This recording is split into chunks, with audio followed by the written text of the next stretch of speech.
What is up, everyone? This be the shirt lad. And if you could halt my beer for just a little bit,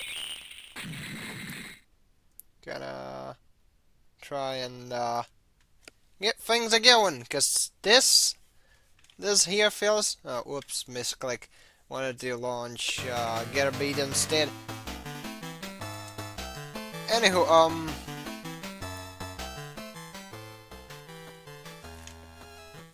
yeah, thing is, this is probably gonna be my last stream for the month since I got things to tend to on the weekend, and even though I've gotten my things on my small computer, i.e. laptop, moved. I got that stuff moved. Oh, I think my heart skipped a beat up on seeing Operation UC again. Oh, nice to see you here. Sure isn't of a place. Anywho, as I was saying, things are gonna get busier. So, but fortunately, I've moved a whole lot of my stuff onto my laptop, so I can probably stream from there. Maybe. But yeah, we're gonna play a little bit of this. Probably gonna go get a brand new save. I don't want to mess up my current one, because I want to get up to shenanigans.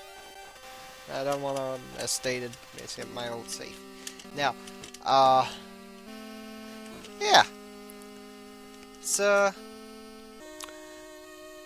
funnily enough, this has been a fairly, fairly busy week. I've almost finished the roster overview thing for the Xeon 0079 roster. I'm missing like the blah blah blah 0079 plot over again. Yeah, I have it in the background so that people who are watching this instead of listening to it, since let's face it, there's nothing to look at, nothing else on the screen to look at, since I do not really have a moving model and such, or some sort of a good background illustration. So at least there's some, I guess, visual placeholder. But anywho, I'm missing like 10 Xeon mobile suits in the roster for the roster overview. Oh shit, for the roster overview. Like, the audio's done. It's most of it is done. It just as stated, needs that final stretch. I'm not gonna use that. No. This one's gonna do a whole lot of flashing, unfortunately. So yeah,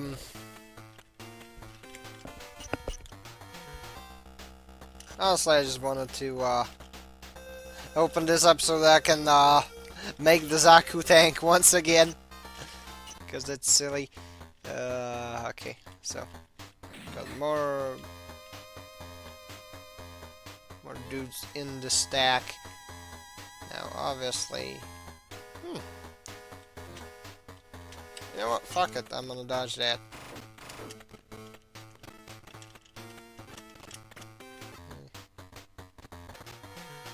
Unfortunately, we got Leo's afoot, and there's gonna be a problem. However, can this one do something? Nah. Alright, so I'm gonna split the stack using the cannon.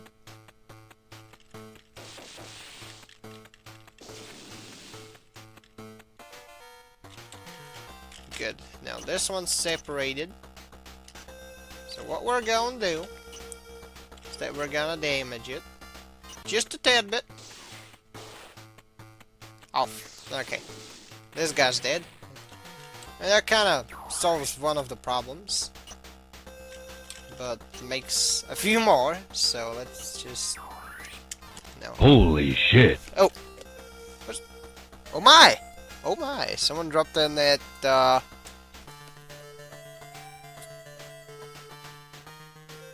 Alright, I'm gonna scramble for the Streamlabs thingamajig.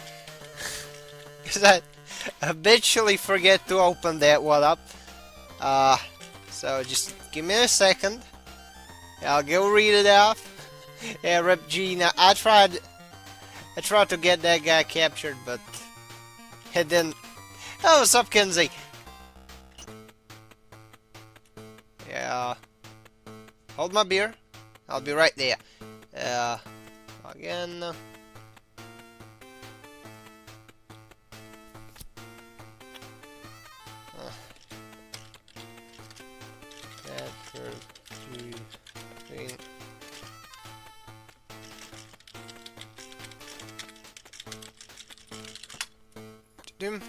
But yeah, hopefully during the stream there's gonna be shenanigans that I will be able to get up to. But regardless, I'm just gonna try and get this Zaku. Because if we capture at least one of them, it's pretty much free real estate for me, because I can make a Zaku tank. Or I can make a D Gundam.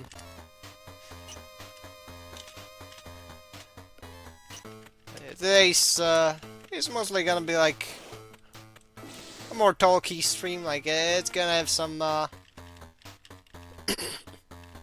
just gonna have some video, but yeah, mainly gonna ramble. And there's actually some goofy shit that I want to ramble about, because, well, there's a lot of it, so, I mean, there's always a lot of goofy things on the internet. But yeah, so wait, capturing is how you unlock characters or what? No. The way it works in the WonderSwan G-Gen games, it's a little more convoluted, unfortunately. So, you're essentially stuck with, well, you have your regular roster of characters, and there are some characters that you can get via the story mode. However, it's a little goofy. Now, we got, thank you for the 10, Kenzie. He says war funds. Yes, those are Frost Bros in the Leos. And yeah, as for the unlocks, that's kind of how they work. You know, characters, well, mobile suits you get via captures. Oh, I think I killed another one accidentally. Alright, let's try not to do that. Just 190. It should still be in one piece, so, alright.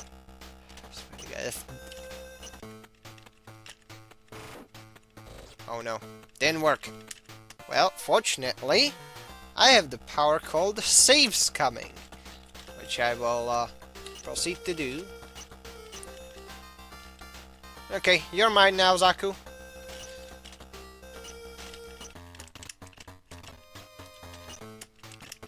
And I'm just gonna keep on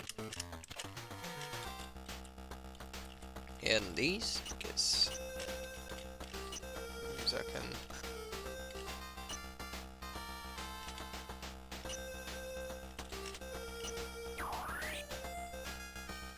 I can now kind of, you know, mess with one of the Frost Leos, which will take him down. Yeah. After this, a little bit of warm up with some Vigi. I'm gonna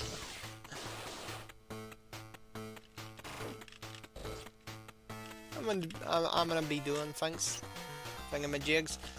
All right. Obviously. How about them bop missiles? Bep.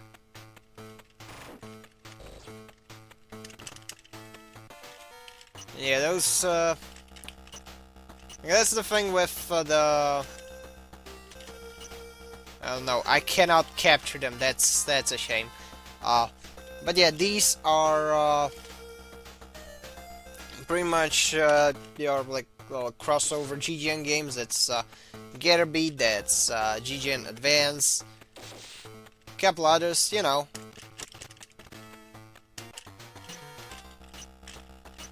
Frost Brothers really got the mode that they are being stuck to Leos, exactly.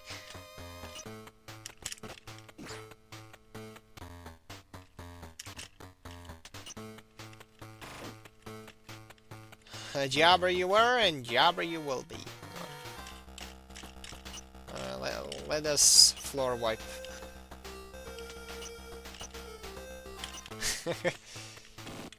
Again, props to Kinsey for the war fights.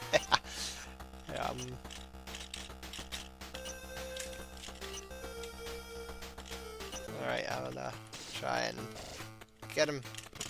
That should get him out. Which at this point, it is time for shenanigans to take, you know, to begin. So obviously I'm gonna try and skip through the dialogue. Because who cares about the dialogue, right? And we're gonna make things. Of course we're gonna make goofy things. Oh no, that's the mission briefing. This should be shop, core fighter ball.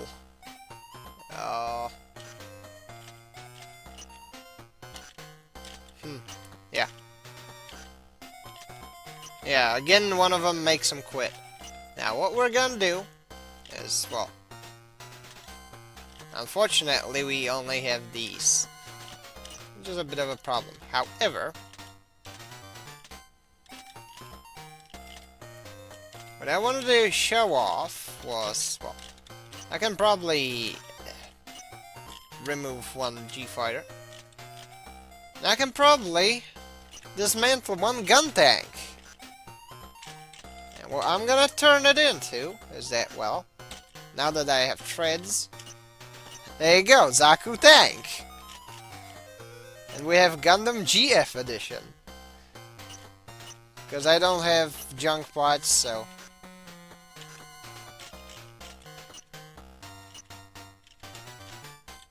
Oh well. I did that for goofs. But... let me think, what shall I... Because... there's gonna be shenanigans afoot and I'm trying to... Man just downgraded the gun tank and the Zaku. Well, yeah, but just wanted to show off the combination mechanic. But yeah, got something that I can kinda use with my streamer brainworms, so that I can... Oh, how about some, I guess, hollow cure? That's a good thing that I can ramble along. No, not yet. Yeah, just give me a second. I'm getting the old streamer scatterbrain, so I can't. I don't know why I'm just I'm fumbling. I'm goofing. So yeah, yeah, so let's just play the animal thingamajig. I'm sorry for my noggin being the way it is today. You know, I wanted to be like, yeah, well, let's do a cute little hangout stream and such. You know, before since you know I'm fairly busy this week with the rest of the stuff. You know, I've got a thing to attend on Friday. I actually managed to hit up one of the like local anime cons, and apparently they're like, you know what? Okay, we want some shirt lad. Obviously, I'm not gonna be there under my moniker, so I can't really disclose too much, but yeah.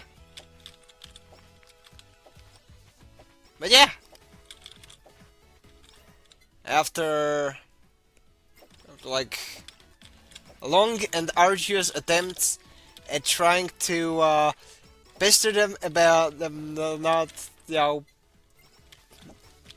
not answering my emails, because you know, in at the start they were like, oh, that sure would be cool, you know. They're like, oh, that's neat. Just send us some materials over.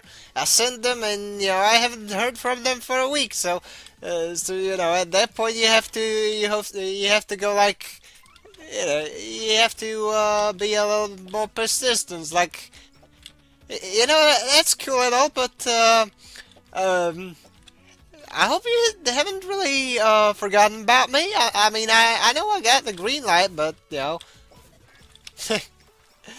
stuff of that nature.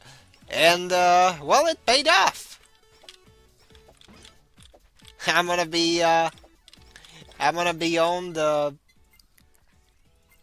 on one of the local weeb cons this Friday, rambling about Gundam Vigia, which frankly I couldn't be happier. 'Cause, you know, I have this little channel where I do my little thing of you know, this is my tism and I get to choose the special interest. But you know, I haven't really gotten up to anything official or you know, things of that capacity, and now I actually got there, which I'm real glad about that. Though obviously for oh, holy shit, the thingamajig, yeah, the game thing. Damn you, OBS! Like I sorted out the problems with the. Give me a second. This is weird, cause the.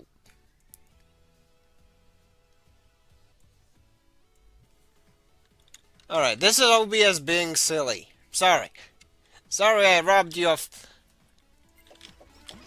the silly little cozy game in the background. It's not my fault, to be fair.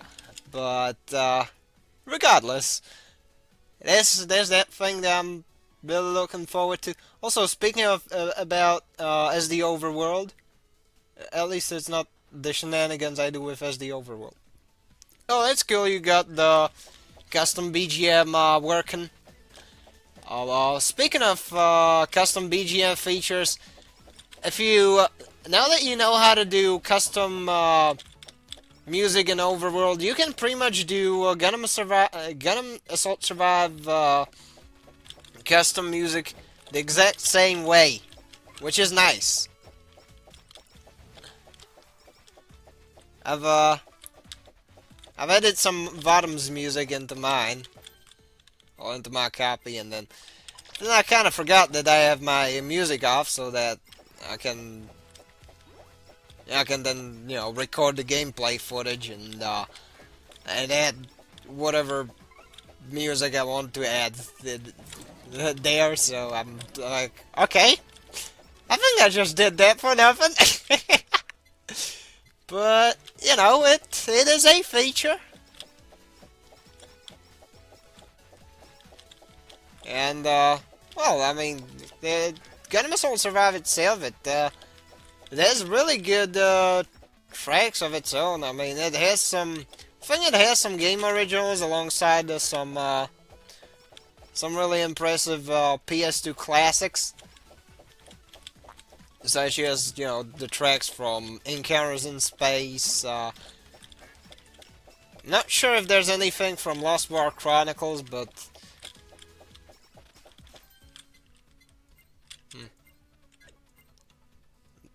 maybe there could be something from MS Sensen, but I'm not completely sure. Like, it does have a whole lot of things. Yeah, like it has stuff from Sentinel, by which I mean, you know, superior attack, But they also didn't forget about the new Decides theme, which that's really cool. You know, people often sleep on that one. You know, the one that goes like do do do do do do do do do do do do do do do do do. I can pretty much play it if you want. But yeah, that one's there. And a whole plethora of stuff.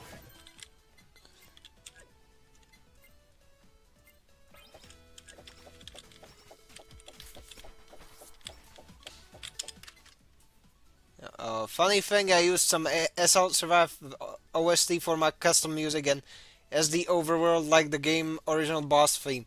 That's pretty cool. You know, there's actually one channel that I use for Gundam game tracks. It's called something like Matic Sounds. It's in Japanese, like the channel and stuff on it. But I've managed to find a great deal of stuff that way. Like, you know, you're like, oh, that's a really cool track. I wonder if there's I don't know, a G Generation Spirits version of it out there, and lo and behold, you can actually find it, which is nice. I'm gonna link it, you know. Say, just give me a second.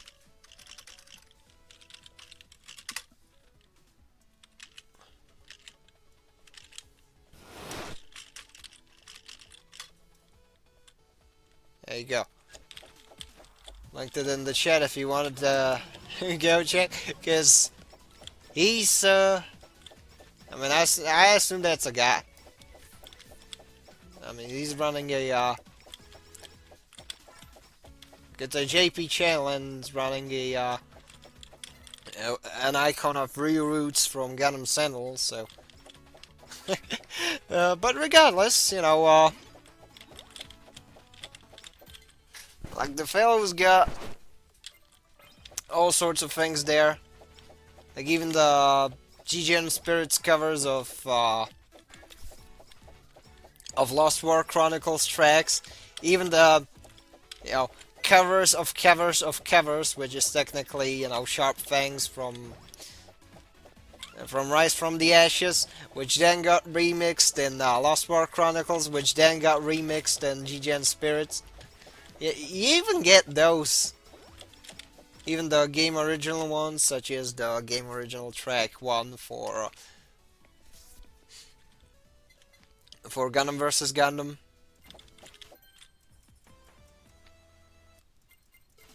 So suffice to say, I'm pretty glad about, like, I'm pretty happy about the roster size, and I'm glad that I can find it so easily. Like, when I eventually, you know, I say eventually, but it's like, you know, at some point I definitely want to make a piece about music and Gundam and such. I still got like, I got a decent amount of the script done, but I still need to figure out a few things, you know, how to rearrange some stuff and such. And that's where I'm gonna ramble about it more. If I do get around to it, that is. That's, I think that, I think I've stated that before a couple times, probably in my, like, older streams, so it's probably in the shadow realm of the internet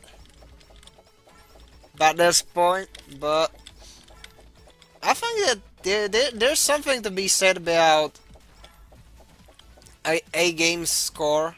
You know, you have not as in, like, you know, I guess player score, but no, I meant the musical score, because here's the thing, sometimes you can pretty much make do with that music, but during the instances where the music does elevate the experience, it does elevate it a lot. Like I think things like, you know, a game like I don't know, Jet Set Radio would be half the game it is if it weren't for the, of course, for the beats and for the music. Well, back during the 1700s, when you know the War of Independence was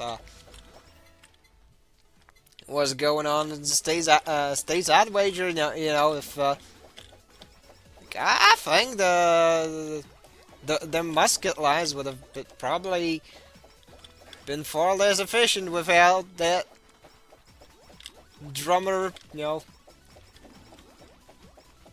without them drummers running them percussions, almost as if their life had depended on it, which it did. And then, uh,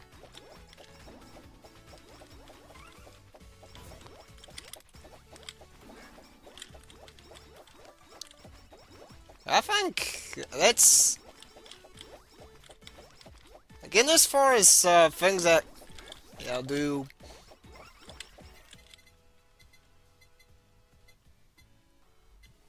do improve a lot of games greatly. Music scores are one. Music score is one of them.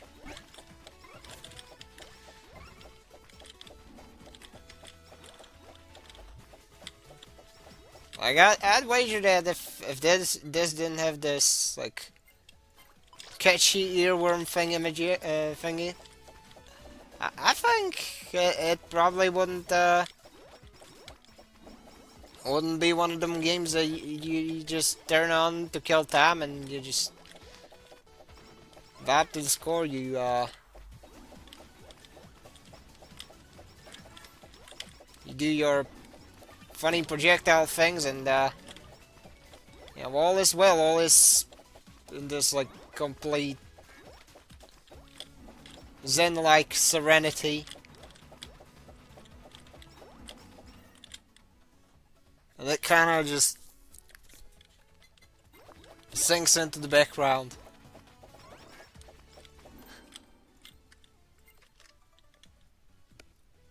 But anywho,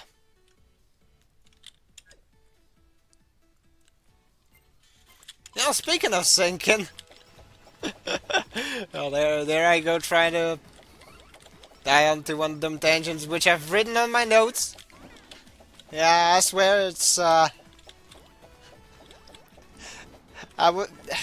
really feel bad that I actually got a decent amount of prep work for the stream. I've got my notes down, I've gotten all that, but at the same time I've been crunching away at the Gundam Assault Survive video for the Xeon roster where like I went through like more than 25 mobile suits today. It was like 30 something. Yesterday I did a whole lot of work on it, and I'm probably gonna do a lot more tomorrow. At which point I'll have it finished. So, because I'm missing like what, 10, maybe 12. It's so yeah, it is unfortunate that my streamer scatterbrain got, I guess, exacerbated by the fact that just sitting on my ass and editing for a couple hours. It does kind of make the noggin into a bit of a gummy. Like one of them squishy Haribo gummies. I don't know. Do they even sell Haribos overseas? I wouldn't know. It's it's like one of them brand things. Like funnily enough, like I have I have gone I have gone above and beyond to look up things that are called by their brands. I know what cinnamon toast crunch is. I know what Pop Tarts are. I know what a Twinkie is. Uh, a Most Euros probably wouldn't know, unless it's like unless there's like a super special week going on at the time where it's like brand new American week at Tesco or something.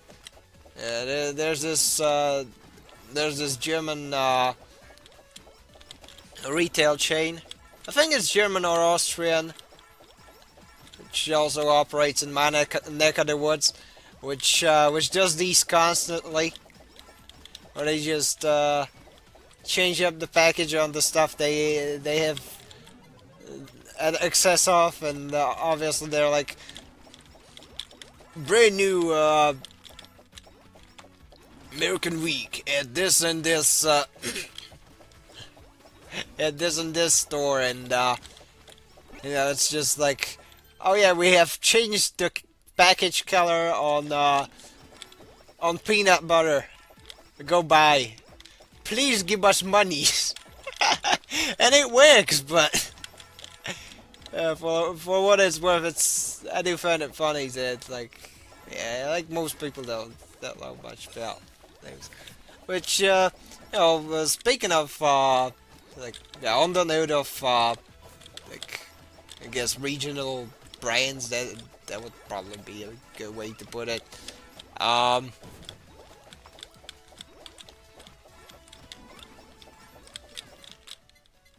There's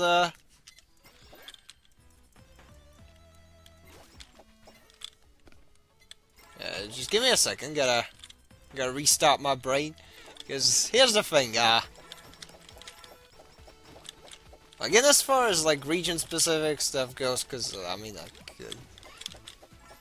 you have stuff like the 1980s gummy bears cartoons that was like mostly in the U.S. You had Dinosaurs, which was mostly in the U.S.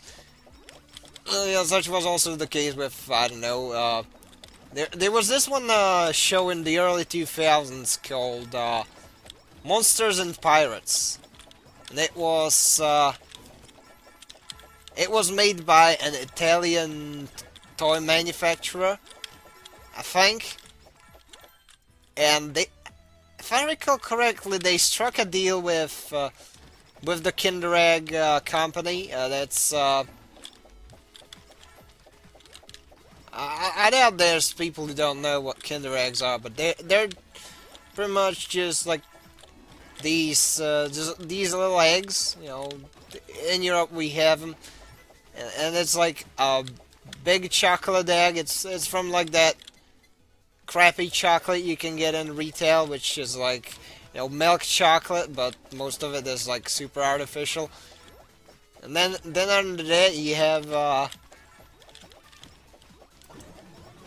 plastic egg, and within that one you usually get a toy, right? So like back in early 2000s, I used to collect those, and funnily enough, one of those was the, as stated, the Monsters and Pirates line, which I guess I can thank that one. I can thank the Italians from saving me from the fate of being a shonen fag. It had a pretty catchy opening tune, but I'm not gonna, as much as I'd wanna make it a like super ramble stream and such. I don't think I'm gonna try and recall the intro. It's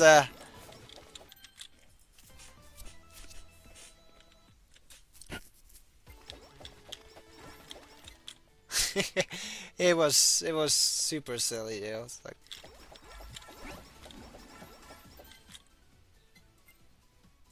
and it was in Italian. However, this is like I get the heyday of it. Mind you, chat, I get this, but I'm like in my 20s, so if you do some math, you could probably have inferred that I was a youngin' at the time, and as such, I'm like, okay, I don't know the lyrics, but I think I'm gonna do the. I'm gonna, try to imitate this sound of it, and like, it was super goofy. It's like I was like, "Hey, mom, you wanna hear me sing a song?" And my mom was usually like, "Oh yeah, that's cool. You actually learned a new thing. Go ahead." And then I started, making noises that kind of sounded like the melody of it. And she was like, "Okay, what the hell is that?" And I was like, "I don't know. It just kind of sounds similar to to whatever the cool kids cartoons on TV says, so it's probably something cool." Oh, dude, like, those were the days. Speaking of like Italian toys I had way back in the day, can Gormiti. Yep.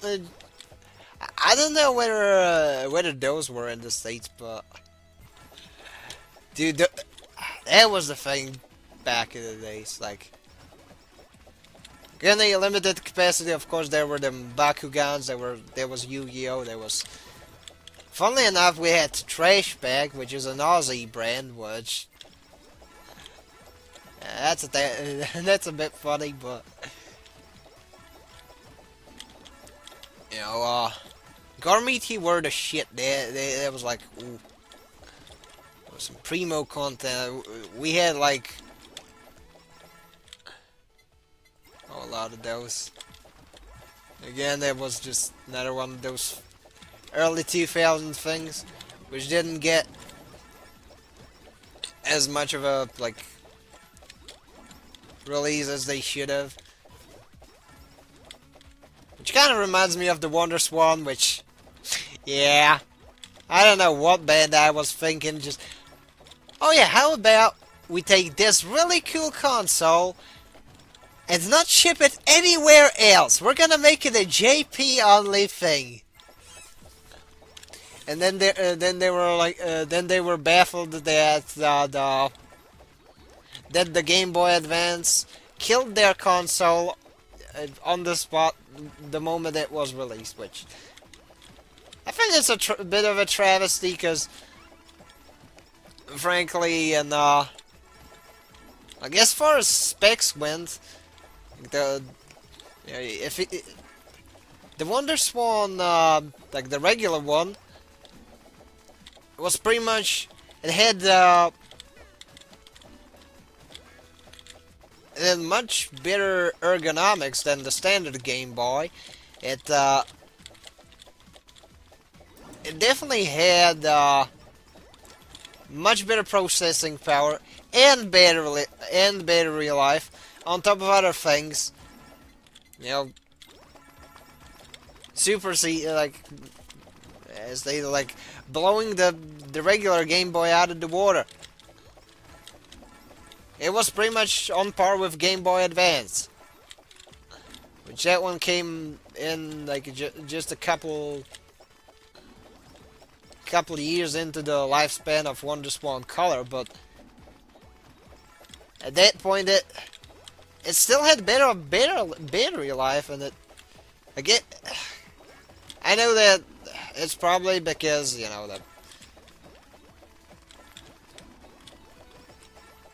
the console sales did suffer because Nintendo, let's be fair here, is much better at moving consoles, and there's also of course the lack of global release, and as far as consoles go, they're not really you move them by moving consoles, which guess what that well, no, you move them by moving games, mostly exclusives, because most people usually are well, they do prefer just to get a game and they worry about the game system later. At which point you're yeah, I was like I like the WonderSwan. It was like cooler Game Boy Color. Exactly. That's one of the things that I like about the WonderSwan, even though I was around when WonderSwan was around. But it wasn't a global release, so I couldn't get myself one, and I couldn't, this probably would have been like super early 2000s, so I probably would have to holler at my mom and be like, Mom, there's a new console, and she'd probably be like, okay, but don't you like the like Iron Curtain era whatchamacallit?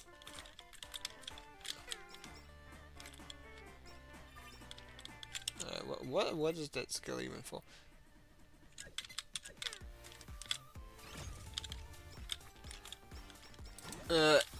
Iron Curtain era Nintendo Game & Watch bootleg. And I mean, look, that one was good.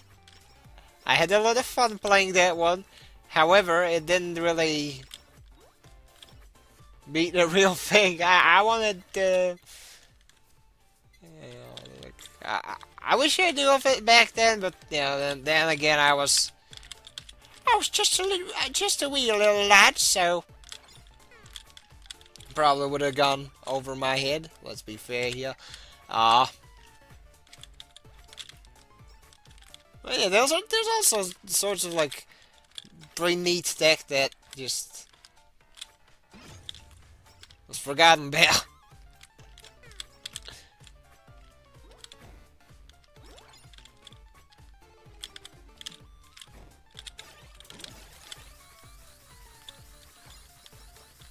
Anywho.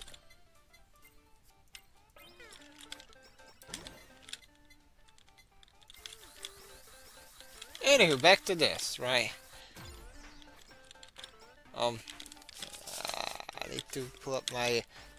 See, I thought I was smart, and I wrote down my notes like with like really small letters so that I can be like, see, I can fit a whole lot of notes, on it, so that I don't get it cluttered, and so that I can then pretty much read those all the while, having that piece of paper be usable for like, making notes for other streams. But I kind of, hindsight is 2020, and I have, and at this point I have figured out that I didn't really think about, it being readable from like the distance of like. Hold on, let me estimate that. I mean, what? 4 feet, maybe. That'd be putting it hold up. Feet. No, that would. 1, 2, 3. Okay, 3.5 maybe. But regardless, I've moved my paper around, and therefore I can get on back to rambling. You know what? One of these days I really need to get myself some something. I need to give my stream overlay a touch of panache or something like that, because I don't think I can make do with this. So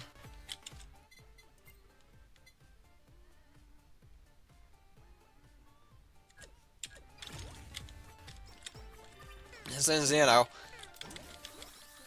I'm guessing I'd probably get like you know, call me crazy, but I will probably, you know, likely get myself like more eyeballs on the streams if I had something like, you know, a moving and schmoving either avatar or something of that nature. It's like, say, PNG, or I don't think I can get anywhere close to like getting a 3D model unless I knew people, which I do know some of those, but I definitely would have to wait until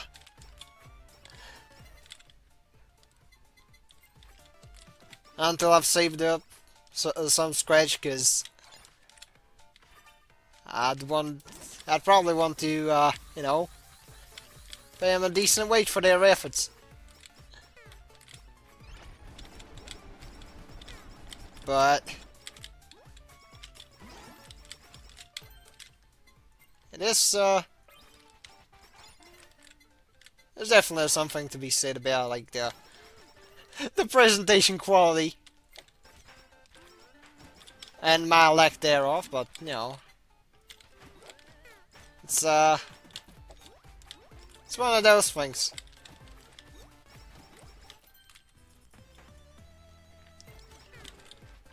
You know, I've started this channel with little to no expenses.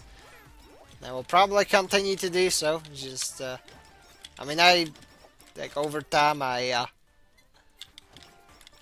did gradually start getting I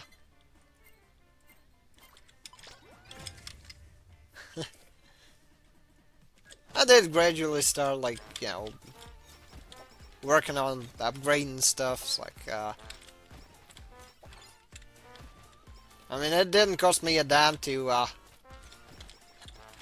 get myself a fancier thing made in MS Paint. But jokes aside, I mean, I bought myself the manga copies for Crossbone, for the, you know, Crossbone Gundam Saga, because in that one I explicitly, you know, had to be thorough, had to get all the little details, all them nooks and crannies, right? And you know, there was some page errors in the volumes, so having copies of the original, even though they were still in like ebook form. Let's be honest, I would have probably spent more if like on physical. So I kind of lucked out that Bookwalker has them fairly affordable. I didn't have to import nothing. Just that, you know, they're ebooks instead of books.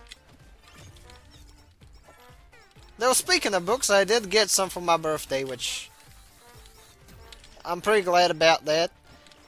I got a copy of The Clockwork Orange from Tony Burgess, so that's the offer, not like some like a name of someone I'm buddies with, because that would be funny, just like someone unironically having a name of a famous author, and imagine how awkward it'd have to be on parties, like, also, it has come to our attention that your name is Joseph Conrad, the guy who wrote Heart of Darkness, right? I don't know, Oscar Wilde or some wild things like that. And be like, no, I am in fact not the guy. However, I'd probably sign it just for the shits and giggles. For the shits and or giggles.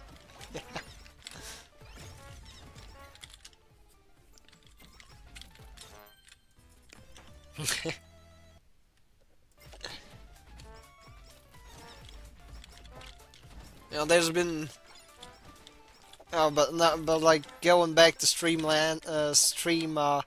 plans.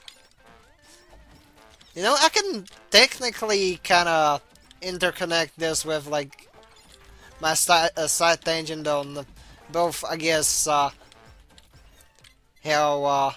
the way things are presented mattering, on top of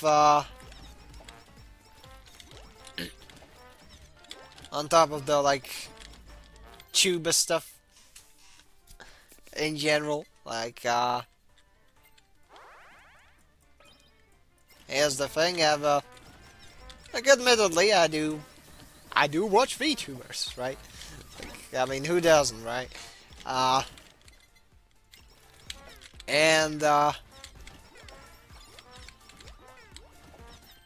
one of them is weapons will do it harder, yes.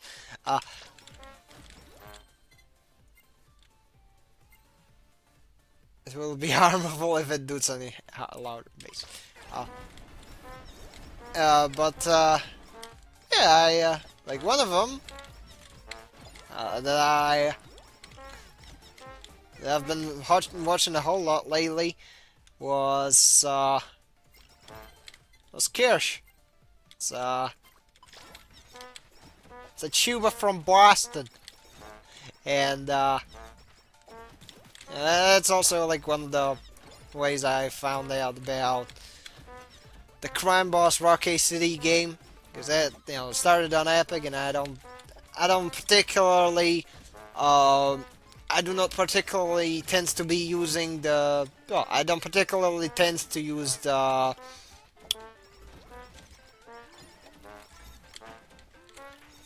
Bing Chilling Chinese launcher. So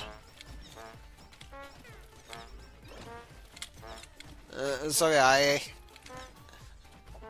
that game, even though it was made around my neck of the woods, Central Europe, I've barely heard of it aside from like the Steam release. That's like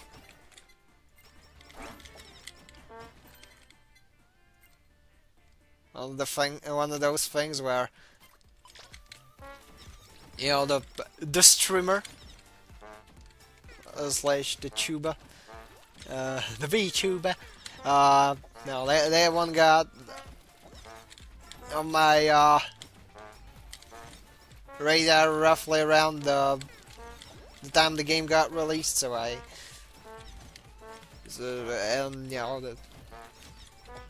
and Kira, she likes her crime bops Rocky City. So like I went and looked into the game, and their game was pretty fun. So it's like, hey, woman, you got some good taste.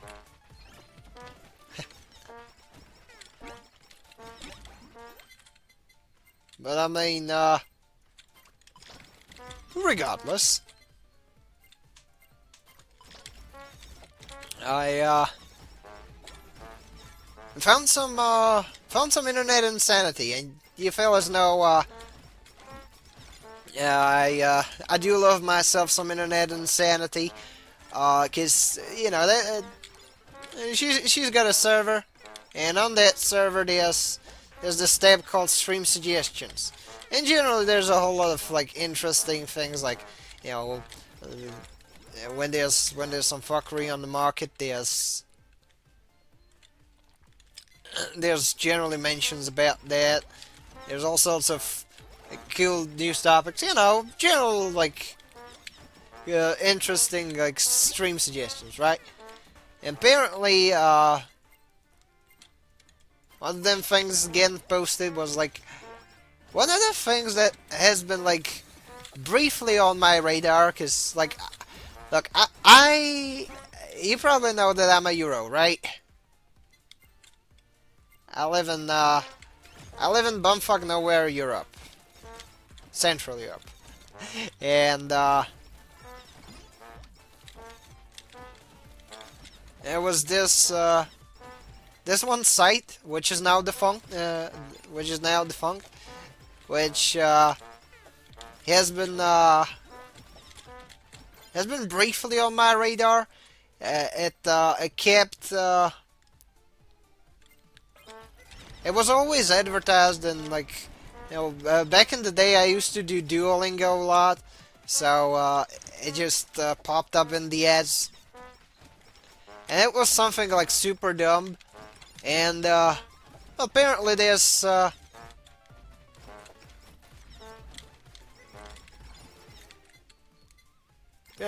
been a post back in like August in the stream suggestions covering like that site.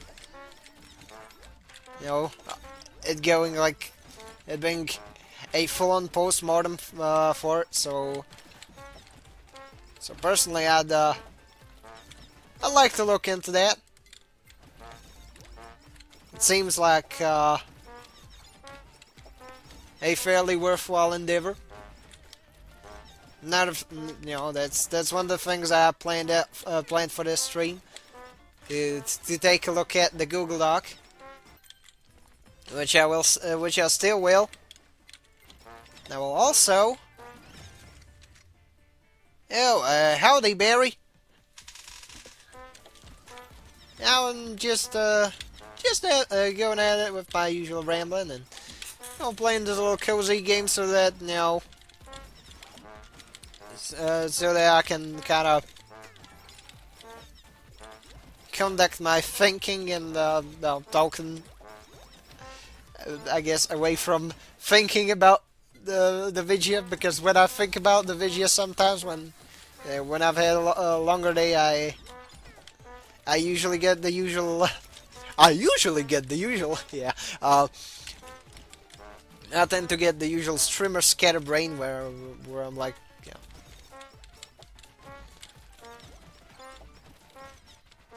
where me and words are not on the best of terms.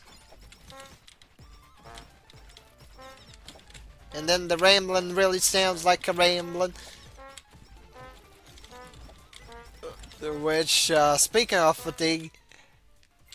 Yeah, speaking of fatigue, I mean, I'm not particularly tired, but, I just...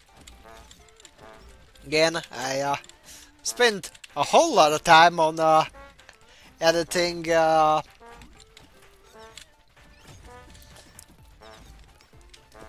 Gundam Assault Survive roster overview thingy. And one of the things that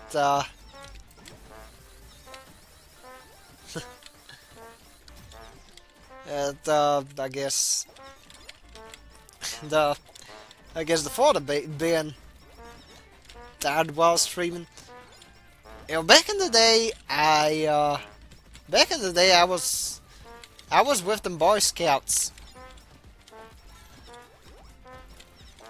I used to I used to go outside a whole lot more,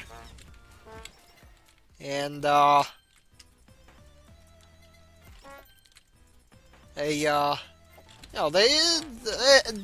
generally there was one day during the general Boy Scout summer camp, right? Where where they just made a big ass campfire, and usually they made a little talent show for it. So as you could have probably guessed, like, that's pretty much what I usually participated in it, because it was funny to just like I don't know, memorize something silly and then go present that. We'll go and show off silly things. So there were people that knew how to play an instrument, and one day, since back in my like super early years, even before I before I started going to the Boy Scout summer camps, back when I was a young, I saw a movie by the name of Neverending Story. Now, that one, he, for most people, in both my generation and the generation before that, because, again, I am an honorary boomer, and technically, if you ask a statistician, I may or may not count as a, millennial. But yeah, I've seen Neverending Story again. Again, the streamer scatterbrain. Anywho, so I tried rehearsing, like, at the time. I tried rehearsing a little skit from that movie with my cousin. So where we there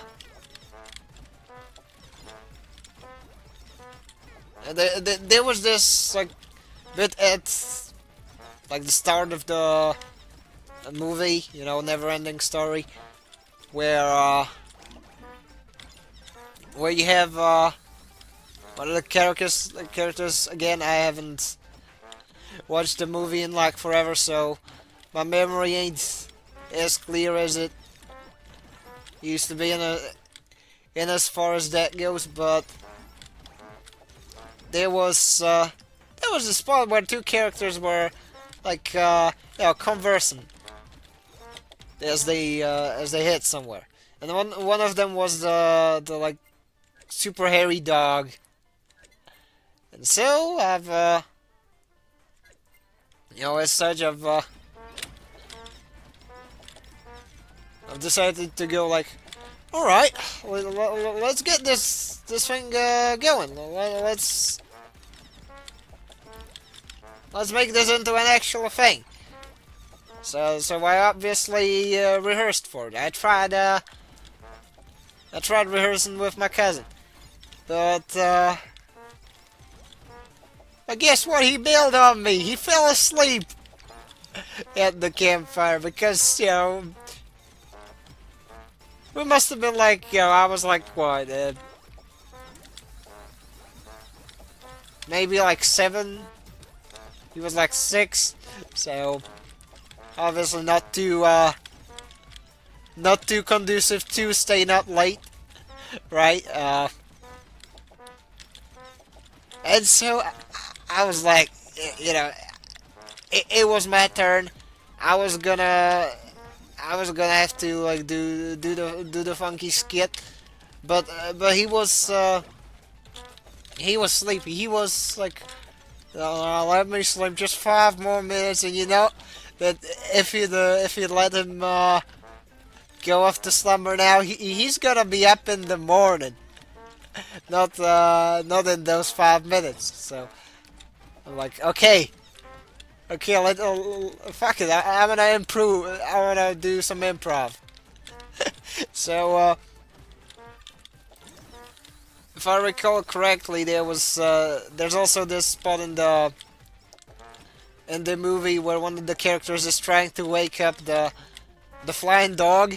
So I was like, okay, okay, let's see how did that how did that line go? And yeah, I somehow made it.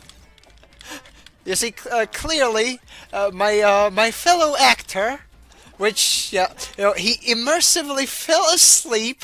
So I got full points because I played Freddy and Zeke one day peace treaty on a damn Wednesday. Exactly, awesome melon. Yeah, I tried I tried making up a somewhat cozy sounding title, so I'm like, okay, I kind of ran out of ideas. Okay, let's go. Yeah, no fiddies allowed at the Pillow Fort. However, it's Wednesday. It is Wednesday today.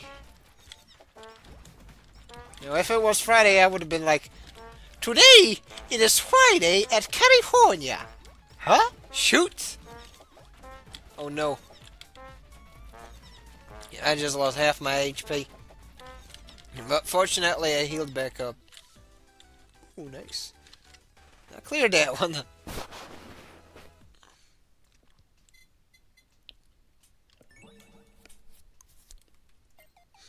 Speaking of, why don't we switch on over to something more Gundam flavored? That'd be neat. Alright, where's there's the PSP emulator. Have you noticed something, chat? In case you haven't, well, the MS thing is at 100%. Because, yeah, I got all the mobile suits. I've also been recording a lot of, like, mobile suit footage, so it's probably gonna be hard to find a spot where I haven't, like, ran my preset loadout. However, how about we pick some funky looking machine for a spin? The Axis Gundam. Or the Penelope. Or I don't know. Camille and Gundam V2 Assault Buster. Hell yeah. Look how speedy this thing is.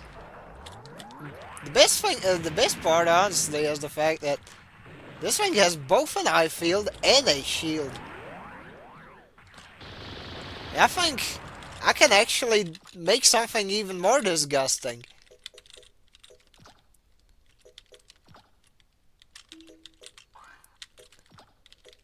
See, if I go here... Oh no. This one's actually, Okay, my plan has been foiled by the fact that, that Gundam is a small fellow, and therefore I cannot use, that type of parts. However, if I were to run something like, I don't know, the Access Gundam. Obviously, this one has a whatchamacallit. It has an eye field. That is a small eye field. Now, how about some face shift armor? That's right, face shift armor. So as you can now see, I am pretty much immune to any and all ranged damage. I can pretty much stand in place, and no projectile would ever hit me. Obviously, melee hits do count, but Mark II is. What a killjoy that Mark II is. I tried showing off the cool thing, but no. It has to be a small squad. Now let's see. Can I do something supremely goofy and run even more defense? Because I want to see anti-beam shield, phase shift armor. Alright, this is starting to sound funny. Let's just go with... Oh yeah, small-sized eye field generator. Behold! Free shield gauges! I can pretty much stand in place, and I cannot be scratched by a single bullet.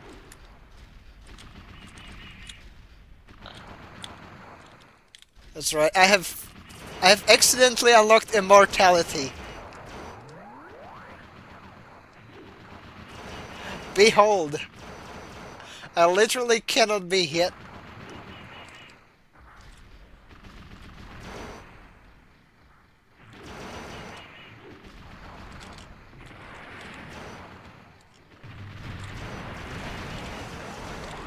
Ain't that funky?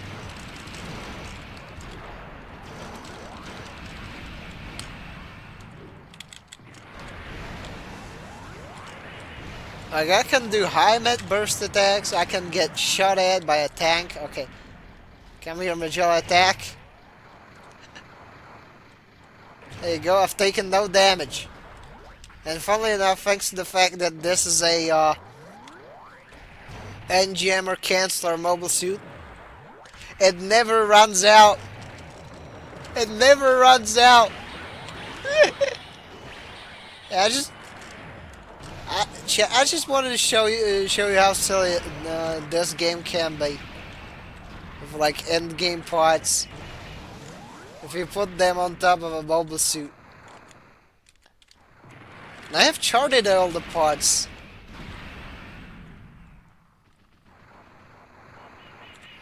Meanwhile, I've been wondering how in the world do you unlock long-haired Katarzyna? Actually, I think I know, but I'm gonna go quick check for you. All right. Let's see my glorious chart for. Unfortunately, I haven't been able to. See, there's been a problem with the old Gun Whistle Survive wiki that I have been using up to this point, and it is that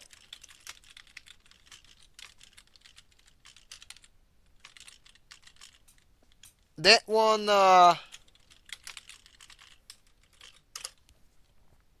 unfortunately kind of lost its domain at that one. But yeah, the game can be very silly. It has big rank. It has all sorts of stuff. But yeah, I'll look it up for you. Shouldn't be. I think it's literally that you have to sortie Katarzyna lose 10 times. That's how I remember that one going. Oh yeah, you got to do exactly that. Show reasonable game. If you open up versus mode, here I'll show you what you do. So you go into the versus battle, then you go right here, all the way up here, and you pick 1 minute. Then, what you do is that you select the standard Katarzyna, right? You start a match. Doesn't matter what you've sorted in. Because here's the thing. That's not really important.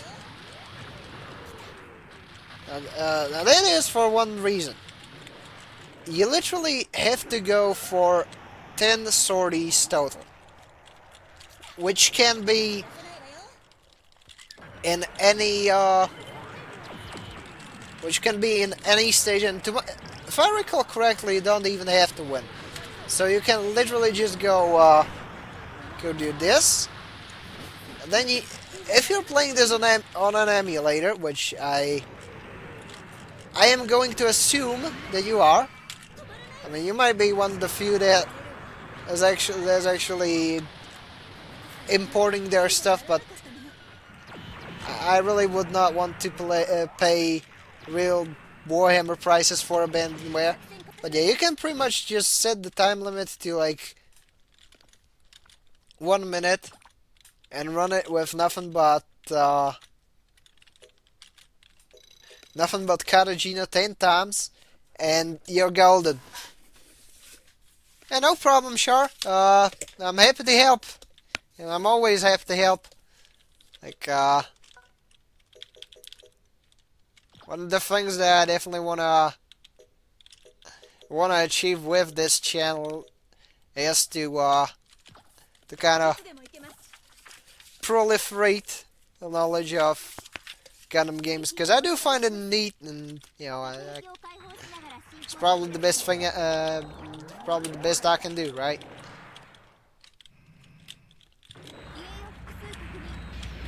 So yeah.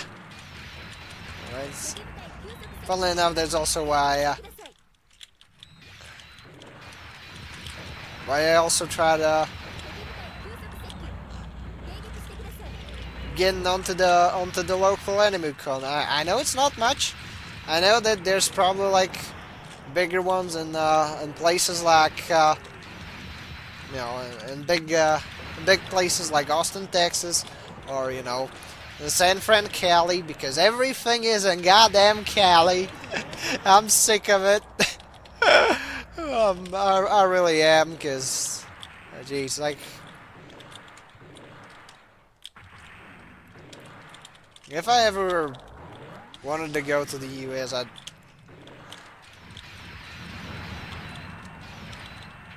I'd probably, I don't know.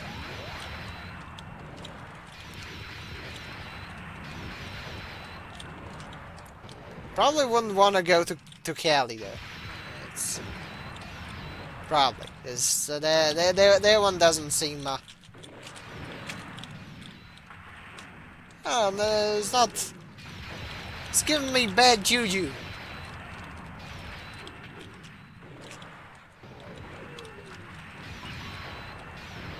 You know, if you look at the Silicon Valley people, you know, they live in Cali every day, and look where he got them. So I don't like. There's something about that place that's just cursed. I don't know what, but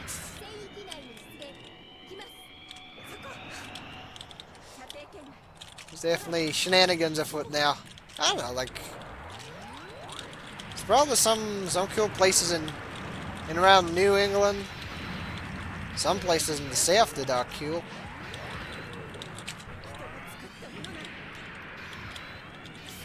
Some spots in the upstate. Heard some cool things about Vermont, so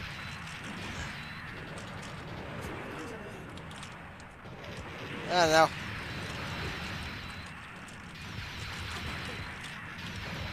I'd probably have to ask about somebody of mine. It's like, okay, it's like, hypothetically speaking, if I were to go there and there and there, would it be a good idea, or would it be an awful idea? Yeah, I mean, they're generally really good sports about that, so I'd get a solid answer. Who knows?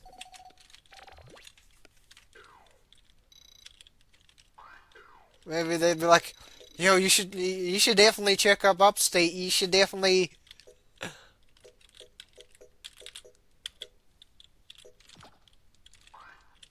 look at this, and that. And, like, either you believe it or not, I'm not really because I'm not really a sightseeing type. Like I like, you know, when I go like abroad, because you know, it's like even though Europe is really small, and you know, I'm guessing that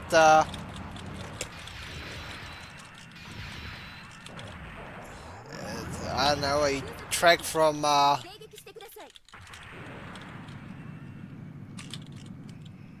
like look, I'm gonna go on a whim, all right? I'm not gonna make any like good educated guesses, but I'd wager a trip to from I don't know, Illinois to North Carolina. It's pretty much just a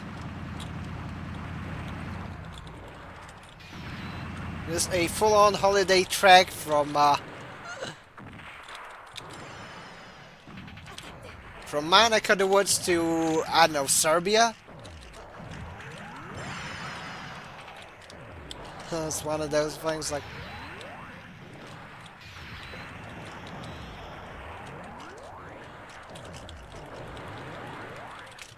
It has to be pretty wild to like about distances like that, you know.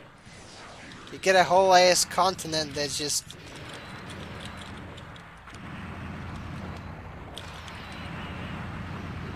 is completely and fluently that you know speaks English fluently.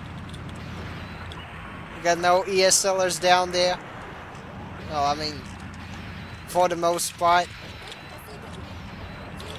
And as far as like the general populace is concerned, the general populace isn't ESLers. The general populace is like, you know, actual English speakers, and you pretty much like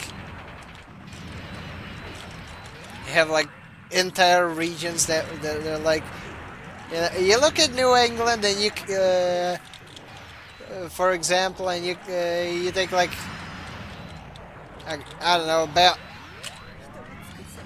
the upper half of the Balkans, and you place them on the map side by side, and you're like, holy shit, there's oh, they look like that. Oh, that's pretty big. That's to be unreal,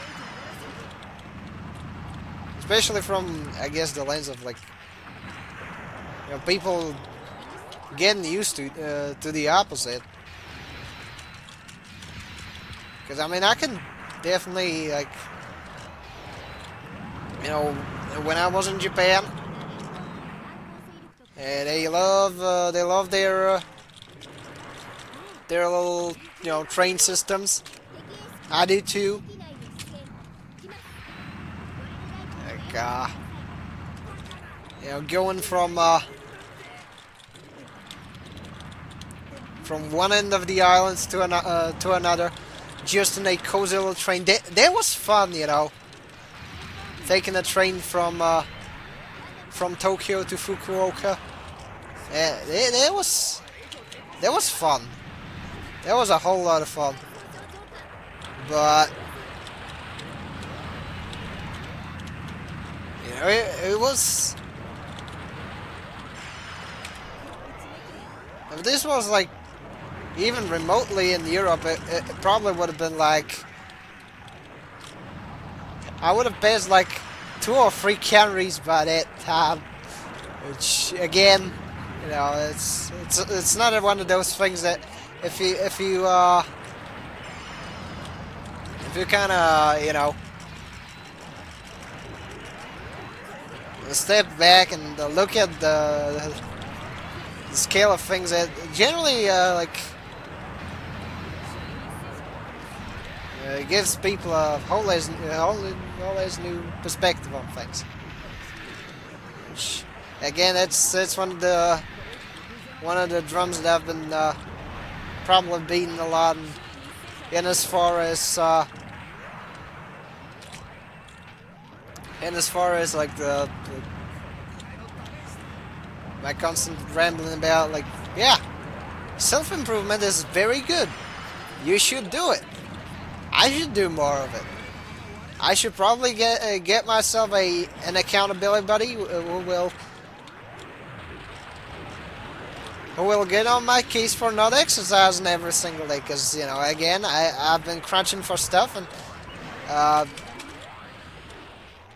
and there is absolutely a just cause for somebody to get on my case for neglecting that. I will freely admit that.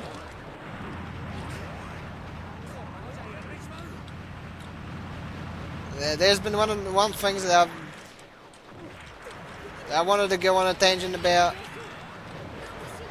a while ago, but you know, I'd probably have to be a little more, I guess, meticulous about my phrasing, because it has things to do with how I was back in the day.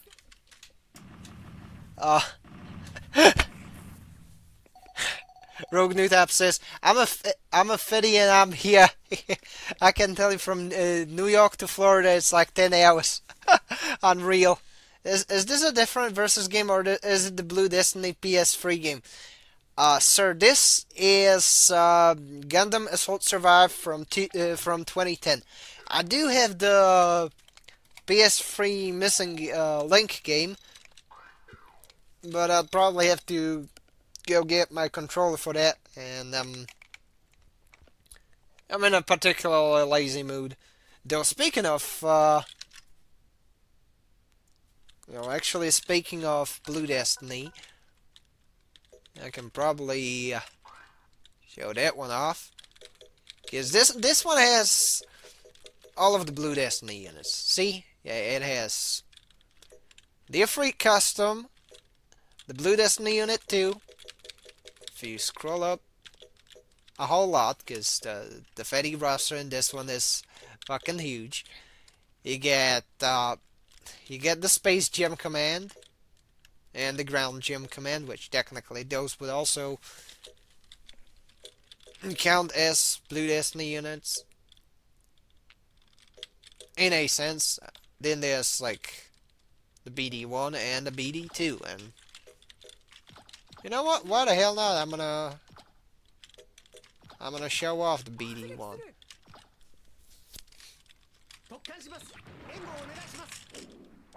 So you got your trusty hand grenades. You got a beam rifle. Of course, chest missiles. Who could forget those?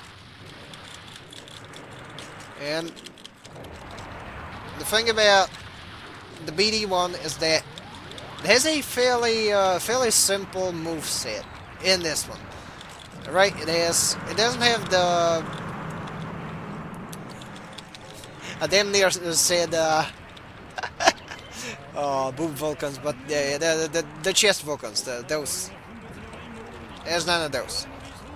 So you kind of have to make do with a beam rifle, some hand grenades, and some chest missiles.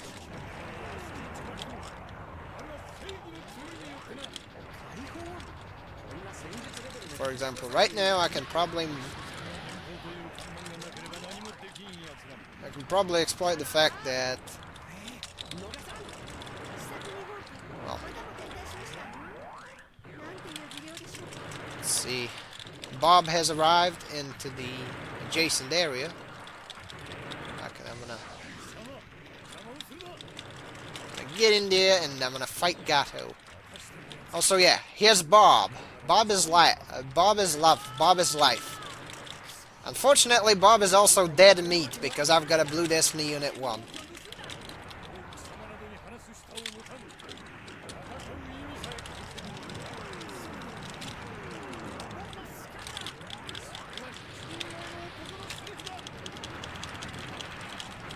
Just give me a second. There you go. Hand grenade. If I time my exam system explosion, right? I will be able to. I will be able to bully the Gundam units to a whole lot more. Because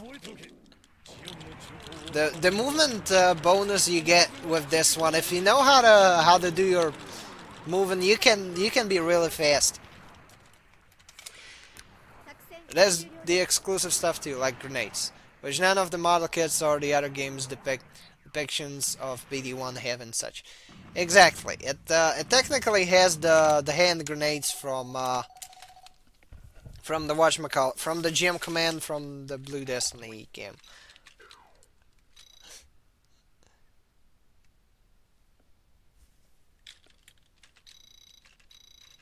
Which oh my, I think I have unlocked the tuning limit for it. That's funny.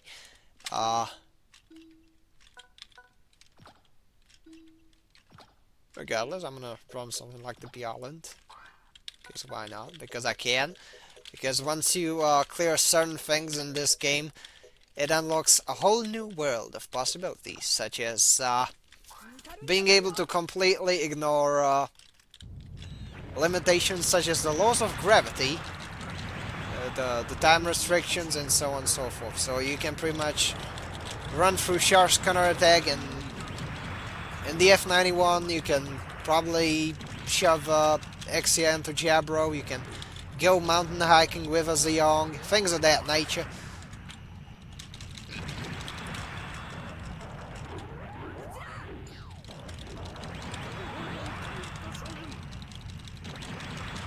But, hey, give me a second. My brain's going back. The reason I named this, you know, no feddies allowed at the pillow fort. You know, I like Xeon stuff. Now, do I think Kieran Zabi was a retard? Yes, he was, but you know, there certainly is an appeal to, you know, driving a pickup truck with like the Xeon flag and being like, side 3 will rise again. Just you wait, Fighty.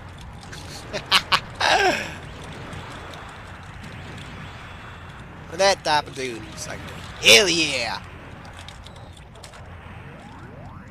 I'll tell you what, our Mono Eyes will show you what kind of a mobile suit, you know, even is the GM. GM who?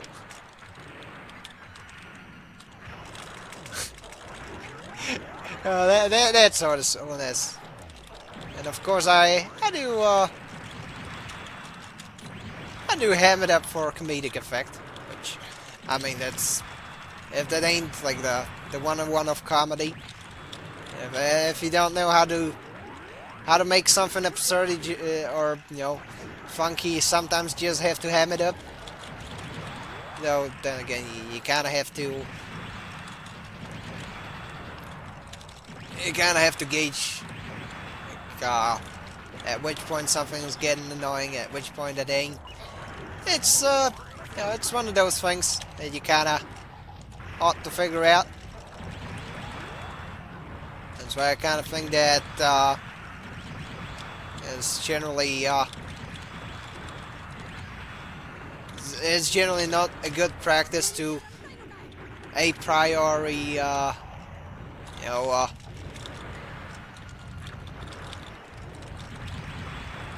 label some quote-unquote no-no words as verboten. Because, I mean, in the actual real world, you gotta use them, you know? Not because,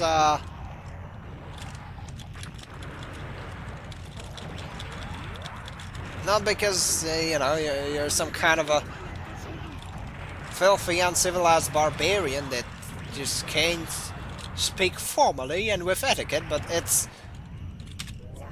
because, you know, you don't always get, like, perfectly, perfectly formal situations and conversations. So there's definitely moments where you're gonna get weird looks if you act like with way too much decorum. It's one of the things that some people, find the hard way. Find out the hard way.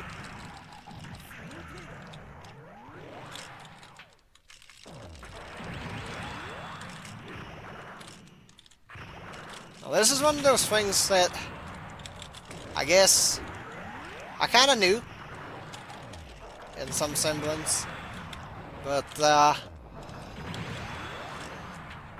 know, uh,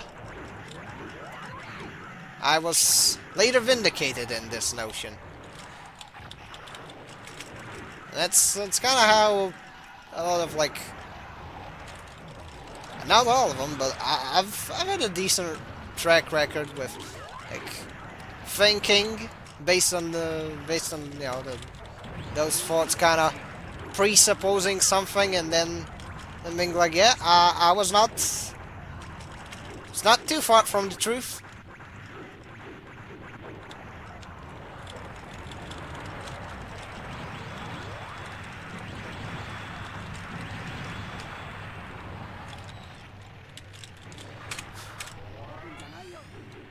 Okay, let's. Oh no. Oh no. Oh no, I got sidetracked by the Zaku's. I couldn't catch Gato. Oh no.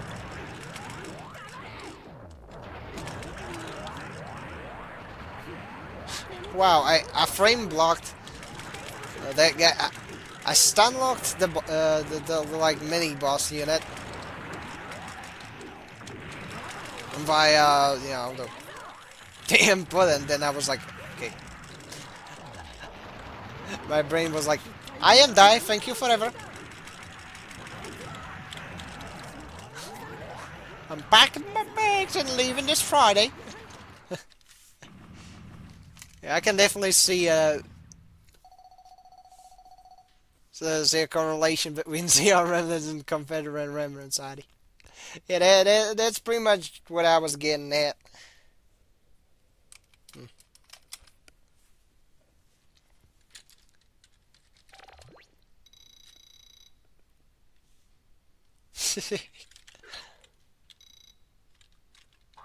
Let's see, what shall I do? What shall I do?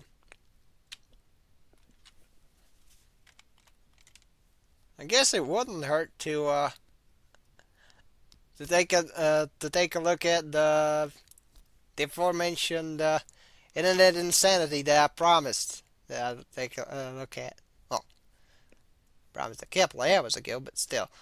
So let me fiddle around with the OBS, because the OBS is a goofy thing. I'm not gonna. I have to not use the browser one and actually go for the window capture. All right. So I'm gonna be smart about this.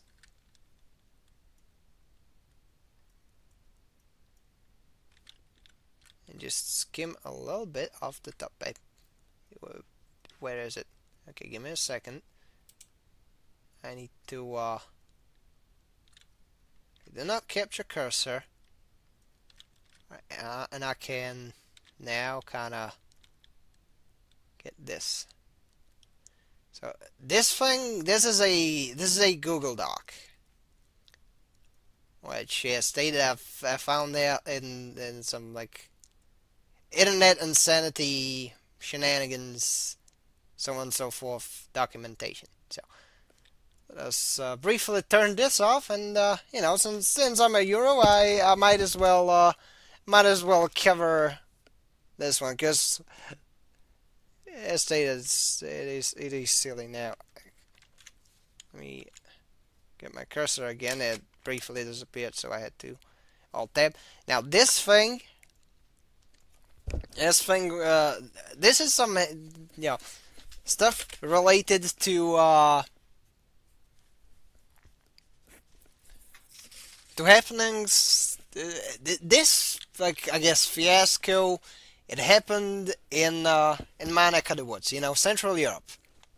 And yeah, I felt like today I might as well do a more rambly stream, so I might as well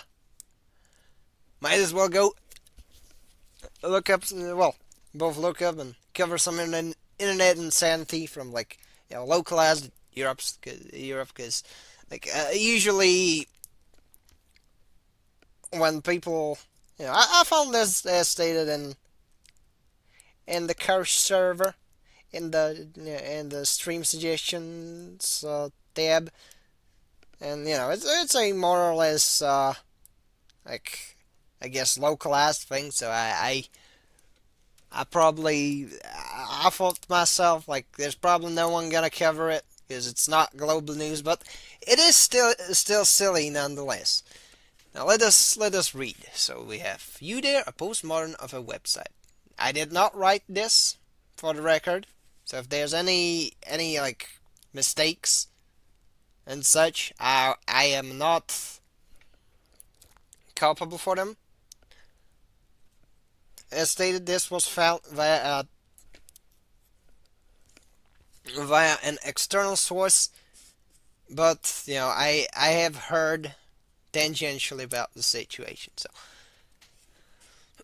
and I've seen some ads for the now defunct site, which this one is breaking down. So, with that said, it really wouldn't hurt if I had a wiggly little 3D avatar, flailing around and being like, "Woo!" It probably wouldn't have been as expressive as people who do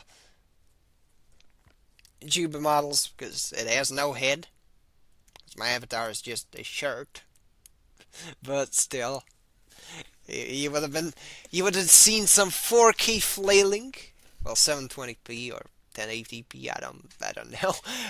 But anyways, so preface: due to the location-specific nature of the subject, I had chosen to blend this Google Doc under a sockpuppet account in order to maintain. Yeah, that makes sense. Because here's the thing, chat. Um, the way internet works is that it is better to be safe than sorry in as far as OPSEC goes. If you're privy to what the Almdudler lemonade is, well, lemonade. It's more like a sweetened soft drink. That one's Austrian, and if you're like, yeah, here's my bottle of Almdudler, everyone's probably gonna assume that you're from there. It's like if you know what crow key is, you're probably gonna get called a Pole. If you know what some like what a Yehalavanka is, people are gonna be like, isn't this guy a Czech? And things of that nature. So it's like, obviously, if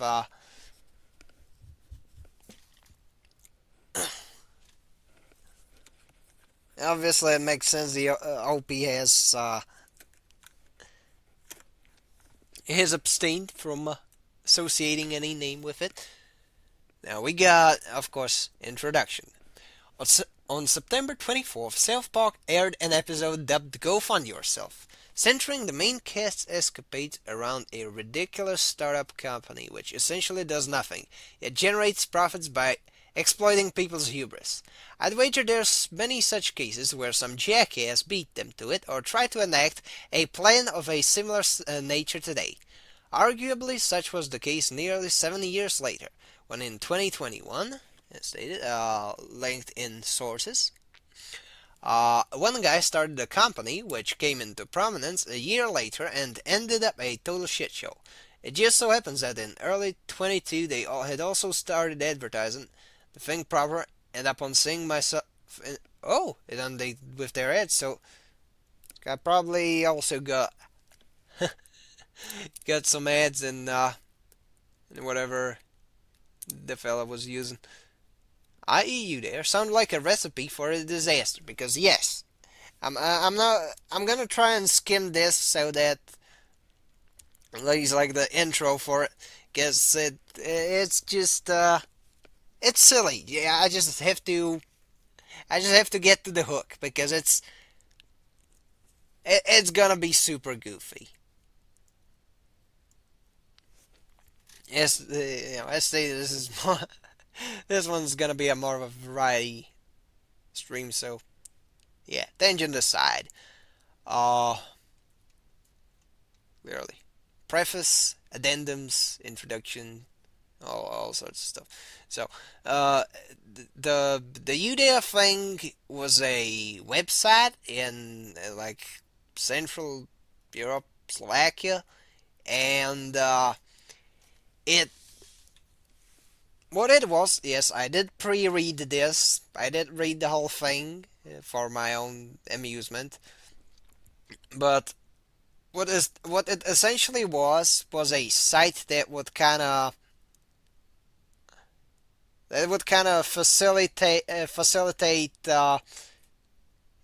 got the truth or dare shenanigans where you and your buddies, you have an empty bottle of alcohol which you've presumably emptied, and you spin it in the circle and you do dumb shit, and hopefully none of y'all get hurt. That's kind of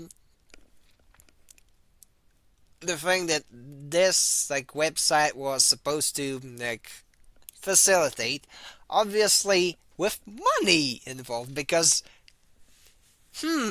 doesn't chat sure does sound like a perfectly fine idea that will definitely not make shit hit the fan, right?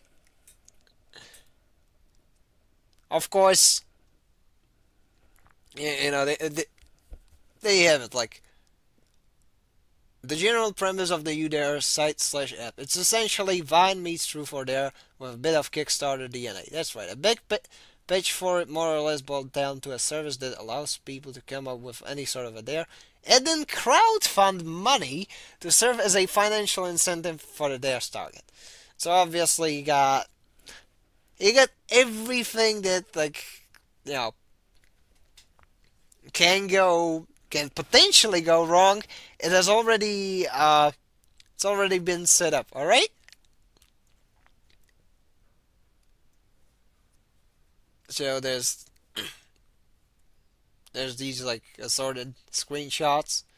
This one's from probably probably the trailer. Yeah, it looks like it's from the trailer. There's the same watermark. There's stuff from the site, and of course the the way things are.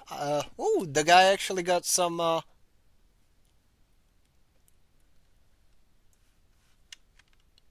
screenshots like from of like what he found on like February 15, 2022. Interesting. But anyway, this was basically a summary of like what the general like quote unquote dares were. Because yes, you make something open like that, you add the I guess financial incentive to it, and it immediately goes to shit. But regardless, let's not skip too far ahead. Uh, let's take a look at shit, my cursor's gone. Give me a second. I don't know why it's weird. Now then, this you probably don't see my cursor. That's perfectly fine. But this is the guy behind it.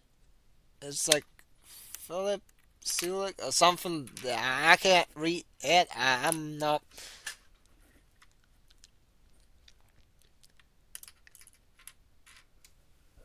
Without outing my Euro accent, but anyway, so this guy was a nepo baby of a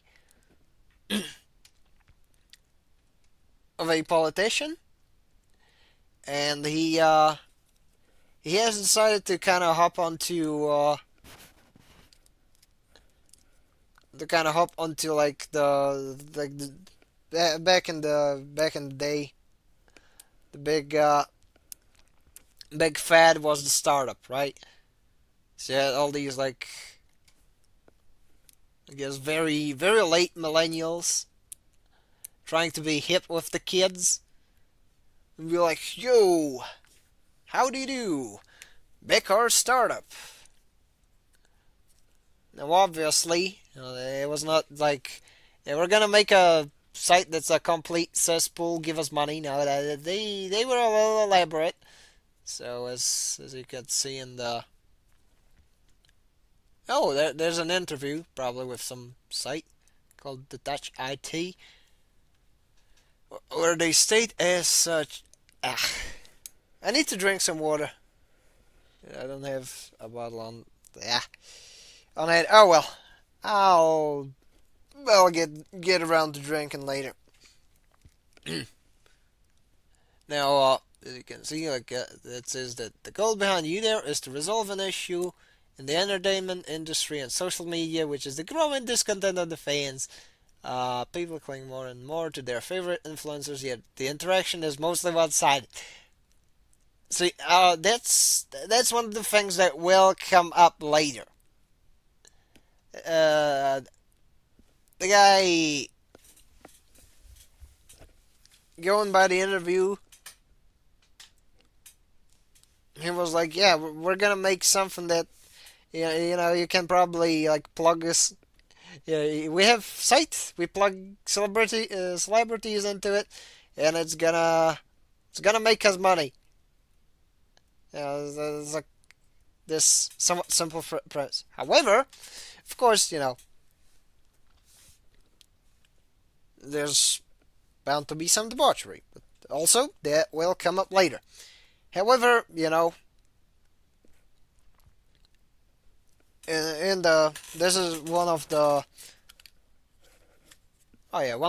initial interviews, and as far as like the timeline of the events goes, and yeah, this is kind of where there's around the time that the site kind of started getting any media attention, very curated attention, might I add, but still. Here you have the one with the, "We wish to return the authenticity to the like fan to viewer interaction by letting the fans sponsor the whatever." So now you have kind of an instance of like him trying to set something up, trying to be like, we want to make social media shit of that nature, bitter. But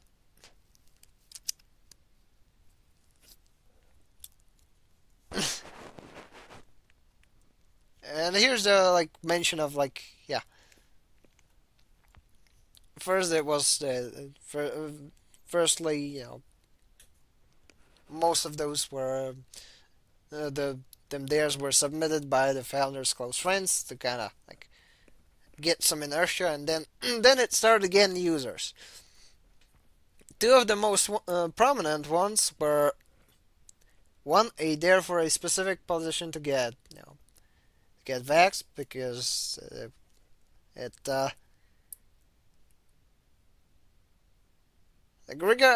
like this probably has nothing to do with like quote unquote political shit, but uh the thing with like the internet culture in like Central Europe is that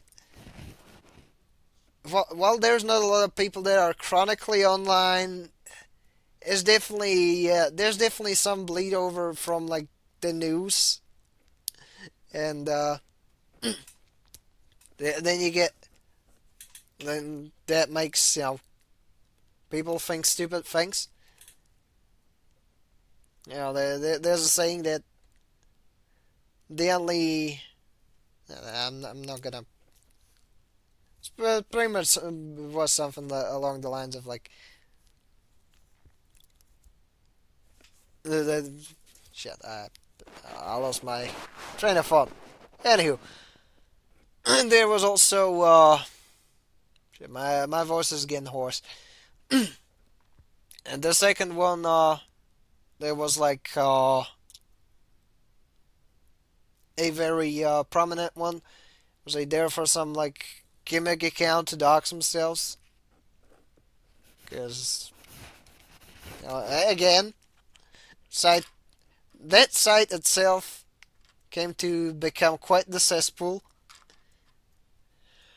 And yeah, I have to pause. I have to get some drink, dudes. I am. I'm gonna try and come up. Oh yeah, you know what? I'm gonna pop the.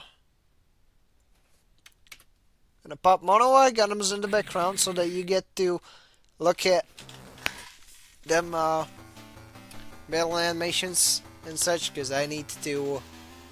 Where's the funky? There you go. There's the post screen. I'll be right back.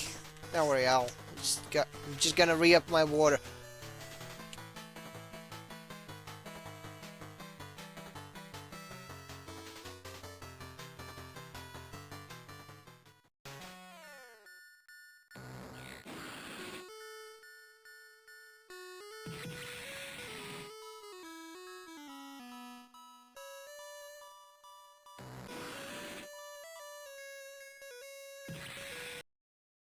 Solomon, I had returned. Now, this thing... Okay, it's back. It's good. We are so back. We are so back, fellas. Uh, Anywho,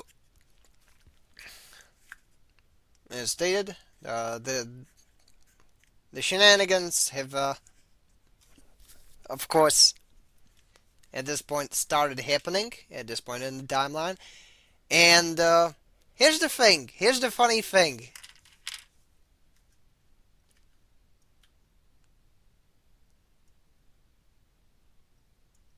There's one thing that I find incredibly funny.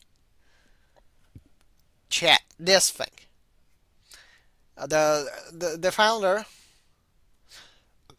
like this is from a word by word well, no, this is a paraphrased version of the translation of the article. Stated. Here's the thing. Stated. This is where the article translation ends. This is where the paraphrasing starts. And here's the thing. In the interview, here's some paraphrasing, and here's the statement that makes me laugh every time I read it. The plan is to start by operating, then to get an investor and expand overseas to the US and a wider global market. Like, and I run. Shit. The doc beat me to it. But, like, the guy actually believed that it would be an actual form of social media. And he was doing something. So, shenanigans that ensued. Regrettably, the site... Oh, no. The site mirrors on the Internet Archive are rather lacking. Yeah, the snapshots themselves of the page are unfortunately rather scarce. I've tried checking. Unfortunately, it's not.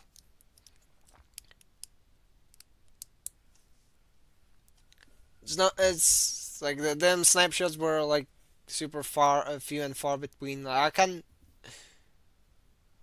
if I open the Internet Archive, so like a pirate arc. If I open the Internet Archive, there's the snapshot from February, and then there's pretty much just like later ones, which I think this is where the pop-ups, pop-ups on an old site. Okay, on an old and defunct site. The script probably still works, but it's they're all weird now. The As you can see, the later snapshots, if I click them, if I traverse time and space, this is what we'll get. We'll get this site. The the Google Doc has, as it has shown, it only shows this later one where the site's domain was getting sold off already. So again, this is this is what trust in the brand looks like, gently. Yeah, it's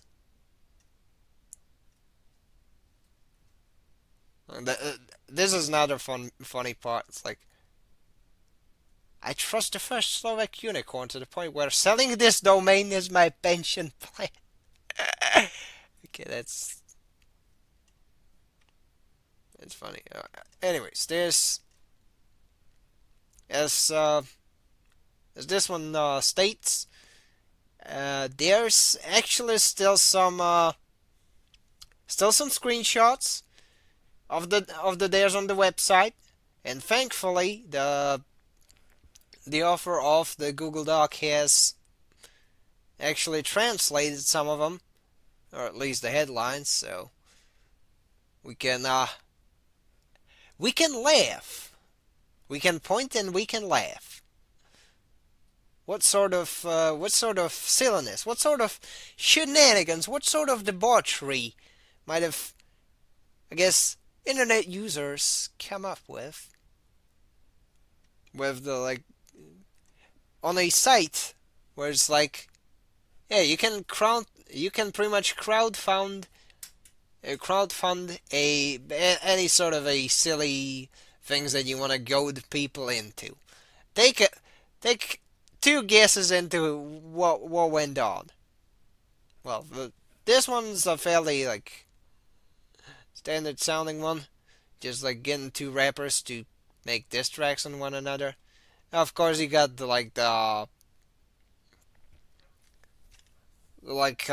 9-year-old type humor, as in shave a phallus onto your hair, tattoo a dick on your head, and then you have like a dare made by the more coomerish denizens to goad a former miss. Apparently, it was submitted by some weird influencer guy who I tried looking up some headlines about that one. He was apparently connected to some weird drug shit. I have no fucking clue. I am not from that region. Am not privy to whatever went there. But anyways, there's... Oh, and if you look at this... Yeah. I'm sorry, my limited, yet somewhat decent grasp of Slavic languages has... I may have noticed a pattern, but that will come up later. Now there's the I will eat a tablespoon of chili sauce for 850 euros in my underwear. Of course. It's like then you of course then you get the elementary school silly humor, like this random celebrity guy tattoo something silly on your face. This newscast guy. I think that's a newscast guy. I would not know. legally change your name for pun reasons. And of course, then there's like a person offering to shave her own head. Okay, that's like, yeah. But anyways, obviously, like these are fairly. These are something one could expect, right? Like, the baseline internet silliness. However,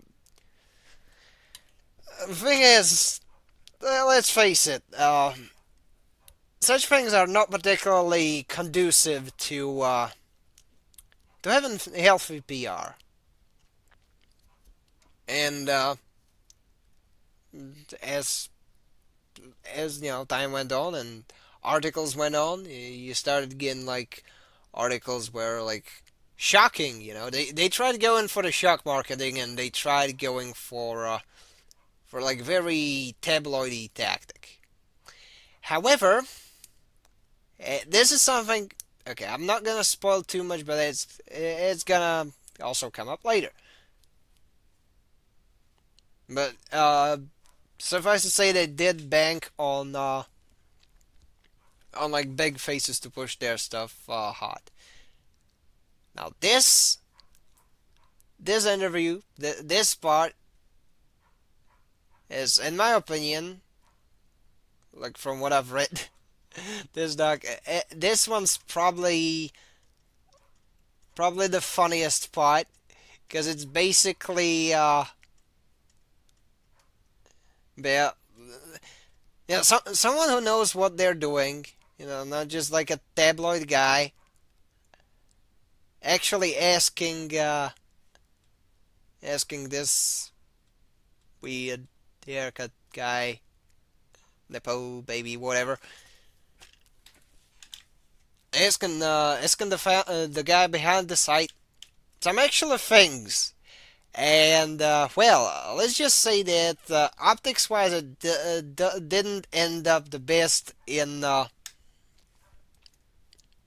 Didn't really end up in the favor of the again Typo Baby founder of the Udare site. So obviously you have the hook, and there's there's this headline. It states, "I would eat my dog's feces for 10,000 euros. Most people can be bought." Now, this part is actually shown in it's probably in like one of them highlights of this, but let me see.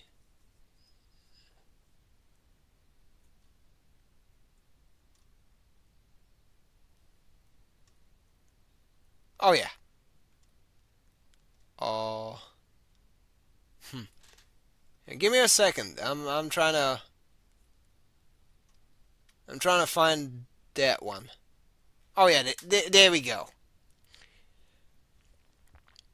Because there's obviously instances where the guy gets called on like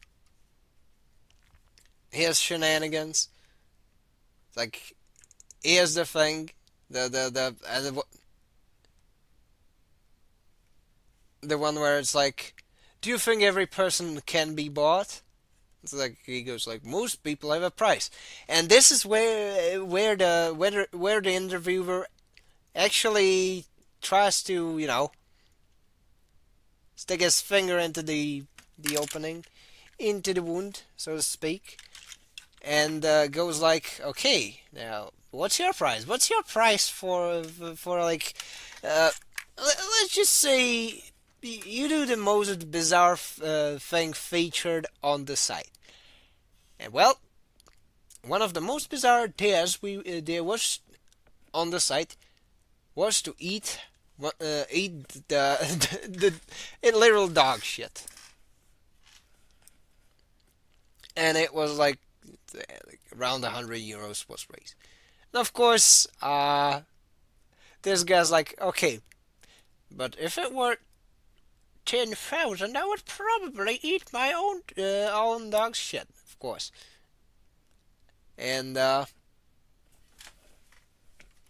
this is one of the scathing points which was then later used because is the thing they actually pressed the guy on in as far as like the part with shit eating. Do you really think the guy who ate shit was really an adult? And you know, this was like, yeah, the guy who ran the website straight up admitted that he was very laissez-faire about these and about like how he ran the site. Of course, you know they made the site into a cesspool, which again the premise was ridiculous enough to be like, yeah, this is gonna turn into a shit fest.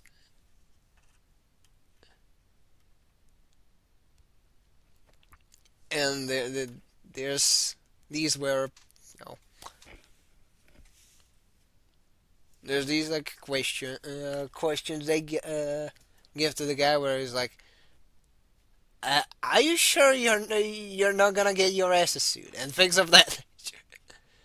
But yeah, guys getting like this was by no means a softball interview, but especially the bit about shit eating, about shit eating is what got him.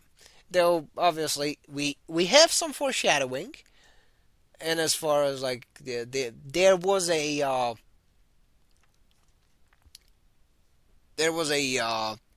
bit about like him trying to break into the, I guess, the internet influence market, which kind of didn't work in the guy's favor, which I do find funny. But the thing about that was that that's one of the highlights in this one. It's just shown in oh yeah, case one, the porn fundraiser, because they took some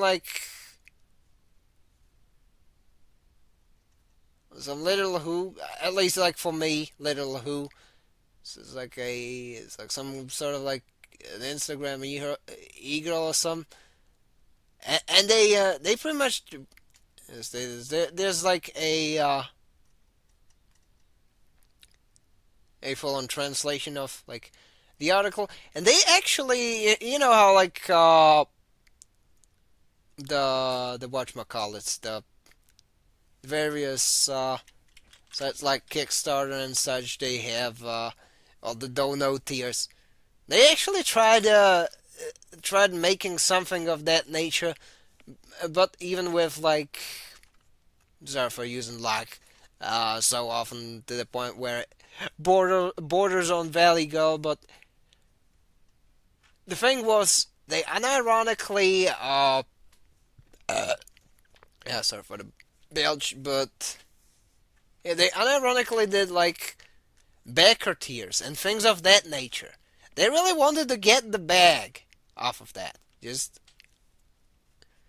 off of this dumb shit because they're like, we're gonna dare this person and we're actually gonna set this up with them so that, you know, if it gets raised, you know, it's actually gonna we're actually gonna be the next big thing like Kickstarter, but with more debauchery. And guess what? It didn't work out. Funnier part is, you know, funnier yet, these stooges actually bought actual physical billboards. A they really they really put a lot of money into that bucket, and it was like, nope. And of course, you know, what good would a suspicious site be without a little audit? That's right. One of the like the big wigs and the like what give me a a second.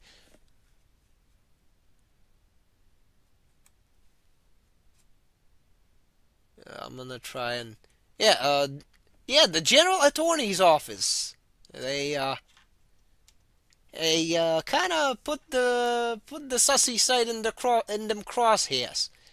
And well, there was no. Unfortunately, last time I checked, I tried following the breadcrumbs left by the Google Doc, but apparently there's no real like report on what were the findings of the audit. There was definitely some statements afterwards that it kind of shook the team behind it. And so the site got closed down for the better, honestly. But the funny thing was that you would think that like the big PR risk was just the site. No, actually, one of the big PR risks was one of the founders. Was just like trying to drum up like shock marketing and so on and so forth. So he started picking feuds and become and he became so much of a PR liability to the point where they had to oust him. So as as OP says, he's dead, Jim. Because there was a publication that was like, yeah, this site's probably dead.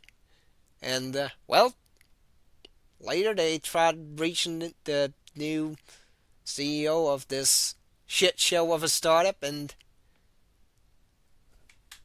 it indeed was dead. Now here's the thing. The guy who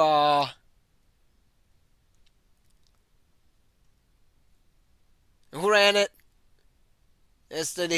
stated he was running on any publicity is good publicity, and that's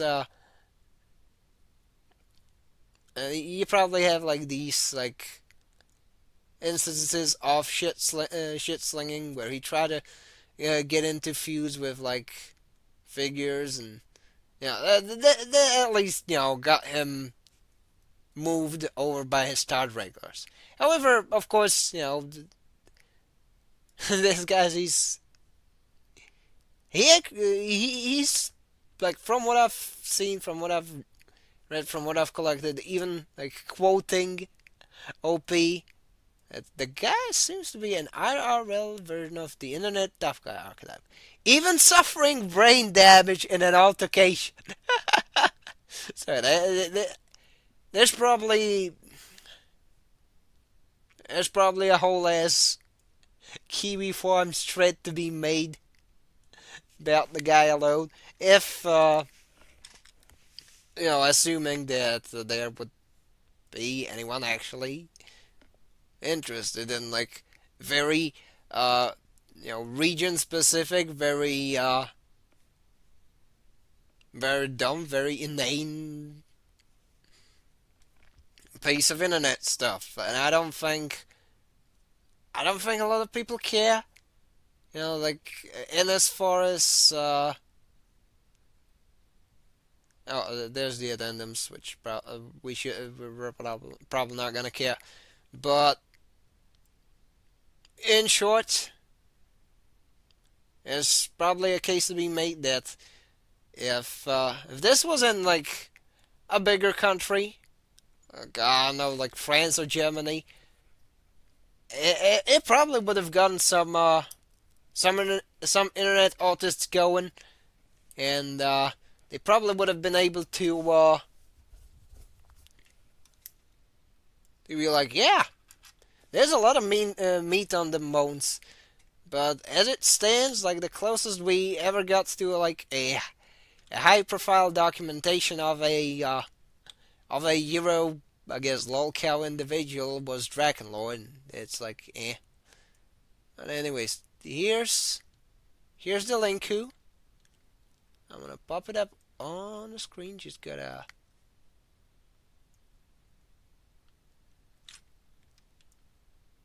I mean, if you're in the server of Curse Star, it should probably be in the whatchamacallit, in the stream suggestions, which is where I found it. And that's where what I decided to cover then. But anyways, let's get back to something that's actually interesting, something that's silly. That's something that I can new stuff with. How about some Hollow Cure? You know,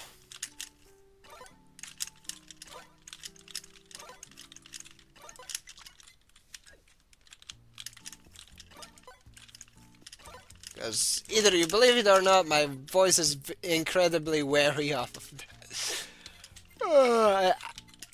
It's just stupid.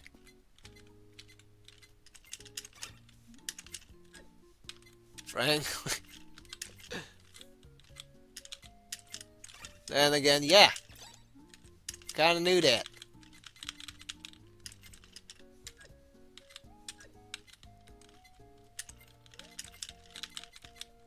But yeah, it's like I wanted to specifically cover that piece of the internet insanity for the main reason that yeah, it's something that probably other people wouldn't, and it's some Euro internet insanity for once, so I felt kind of obligated.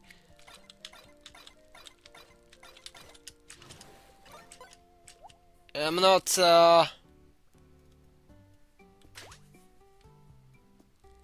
like a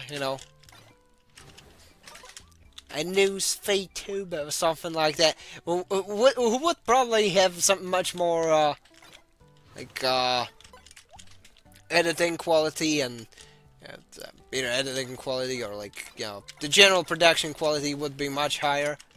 Probably it wouldn't just be one internet artist reading a Google Doc by another internet artist and trying to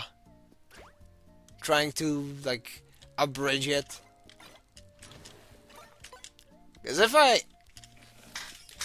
had to read the whole thing, you probably couldn't see it, but it was a whole lot of pages to it.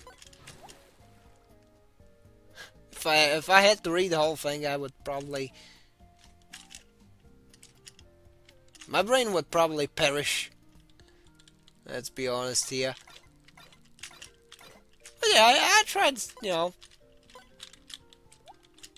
I tried to kind of experiment around with like content formats. I think that's for like stream stuff.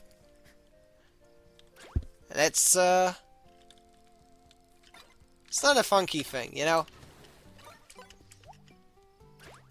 I'm probably gonna get back to playing cozy games and doing Gundam stuff and doing things of that nature. Just as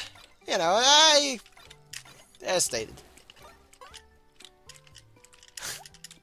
Wanted to touch that just off of,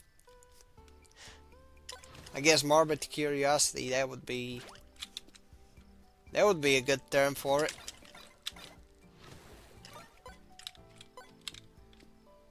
But anyways, let us sell our fish.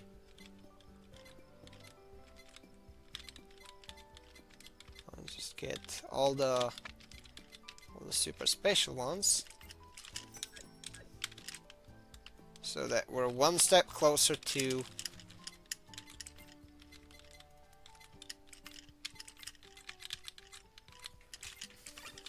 other things. two other thingamajigs, right?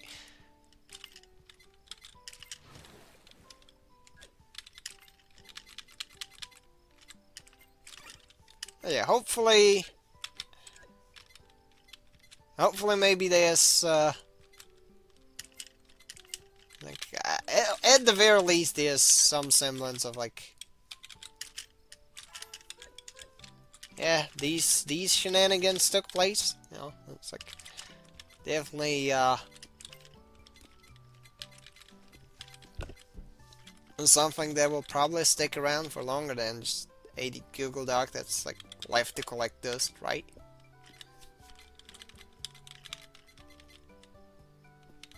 Rice seed, onion. Let's not. Let us not onion. Let's just go pepper and strawberry. Yeah.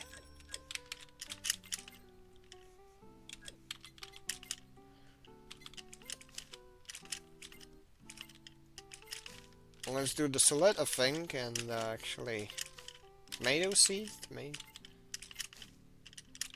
and some potato,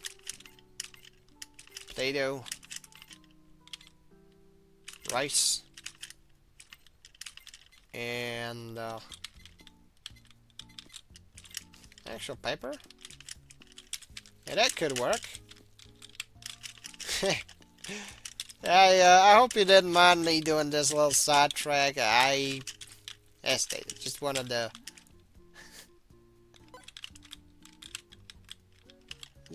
show silly stuff off. Because, you know, I like it when, you know,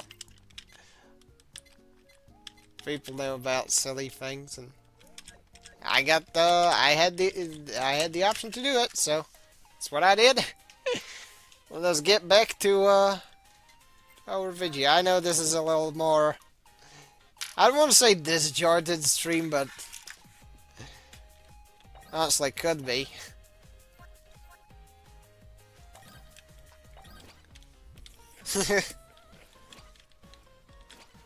But yeah, we're gonna be playing some more Holo the Holo Cure, yeah.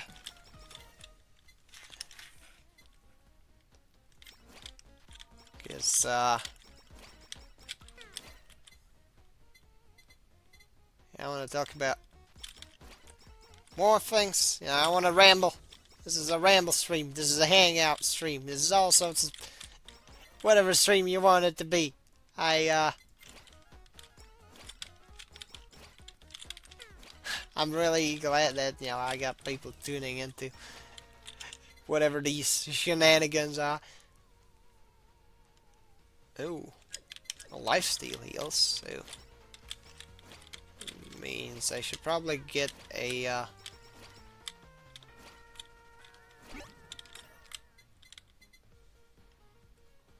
oh.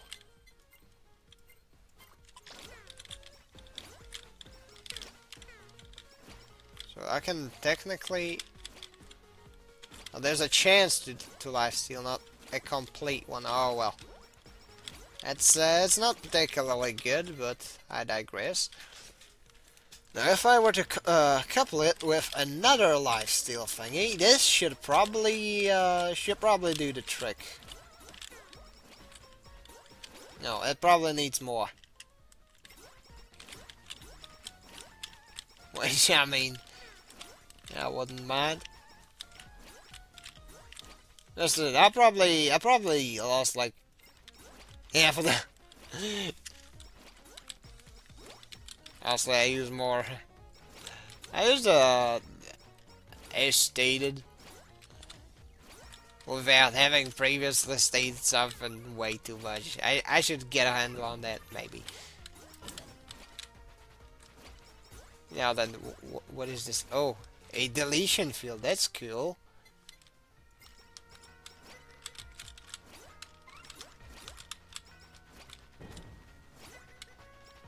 Anywho, let's see what else do I have on the docket? What else do I have like that I could ramble about? Cause yeah, this was something on my bucket list. I wanted to try and do like some article covering. Yes, I know that like yeah, I'm mostly a video guy, and I will continue to be a video guy, but just for the hell of it, just for the sake of being like yeah, I did that. I wanted you know I wanted to touch some I guess Google Docs or articles or things of that nature. Mostly for shits and giggles. Now then. Let's get back to it. Right. I'm guessing like well, let me see. I want to check one thing real quick because I think I might know where everybody else went. Oh no. Anyways. Oh no, anyways. Speaking of oh no, anyways, have you heard that, yeah, it's gonna be like, I don't know whether it's out or not, but apparently, apparently there's gonna be a, Top Gear special, there he is, which is gonna be, like, their last one, which, I mean, for one, like, they probably wouldn't be able to do it forever. They're like old now. So in case I don't forget to, I might try and look into it. Into that special and be like, yeah. What a nice little closeout for the comedic trio. You know, I remember way back in the day when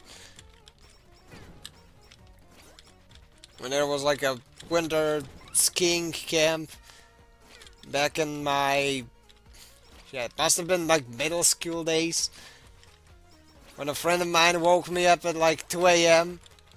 and was like, yo, you must go watch Top Gear, and that's like I keep forgetting their names. I still keep forgetting their names. Then again, it's like I generally do that. I used to watch all sorts of stuff. Like be it I watched the 2008 Wipeout run. I watched all sorts of stuff, but I keep forgetting them names. But anywho, I remember that being my introduction to the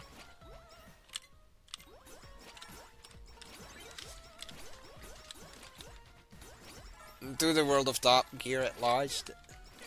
And you know, of course, the memes that it's not on bottom gear, mate. Because those were hilarious.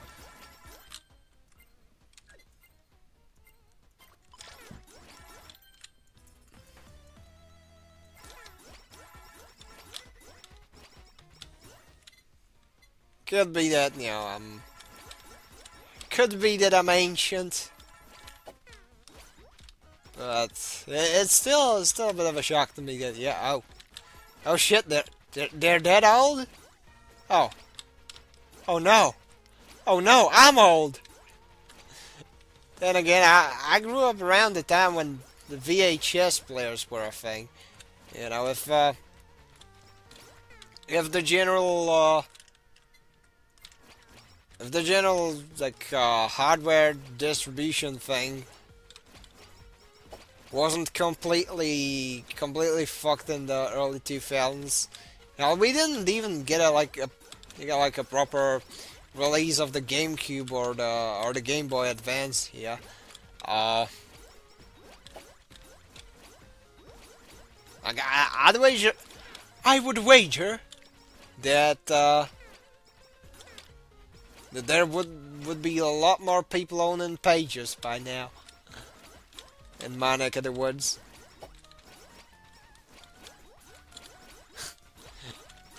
I was like, speaking of pages, did you know that there was some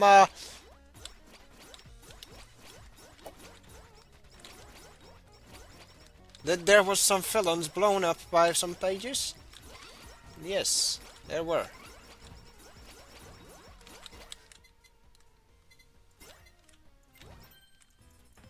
Which I do find that funny. Like, oh yeah, there's like a huge stock of something. You get don't even check it, and then you do. Then stuff just explodes on you. I mean, have you not like have you not learned anything from like the Project Eldest Son back in the NAM days, back in the 60s when the U.S. snuck some like explodey rounds into some of the the Eastern Bloc Eastern Bloc shipments of ammo for the VC, which in effect caused well,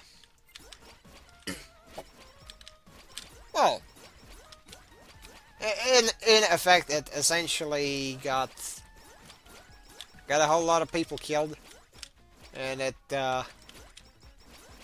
also made the Charlie a little more distrusting of their Chinese allies. And again, don't trust China. China is an asshole. It's a good train of thought to go by. It's just that in this case it was a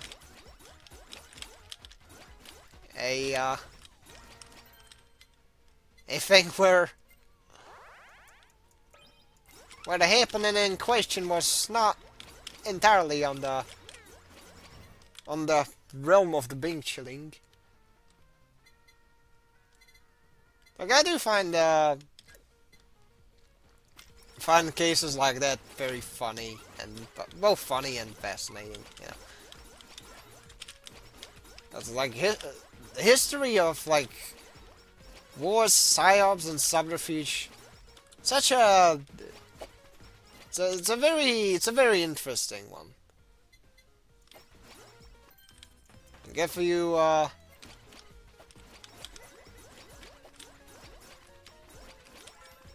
if you look into like what preceded the D-Day, like how the Allies did like inflatable tanks and how it duped them them Axis people into moving their forces around, so that those are very funny. At least I personally find cases of that nature funny. Like, it is literally just epic trolling in real life, and it works. Of course, you know, there's some fuckery of what spawned from it, but you know, that be the nature of the beast.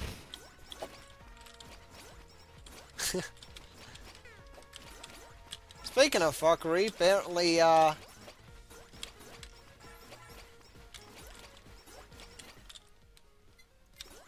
there's been some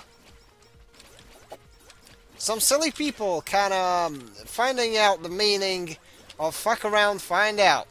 Or as I like to sometimes refer to it, you know, you live by the gay ops, you die by the gay ops. Yeah, by gay ops, you know, I mean, like, you know, they're doing all these silly things that would in a lot of ways constitute at La Food Nation, like, you know, you have with people who have. I have no clue about like what the feud with like some video guy and I know there's one cringe guy from a cringy podcast who's like my only exposure to it was just the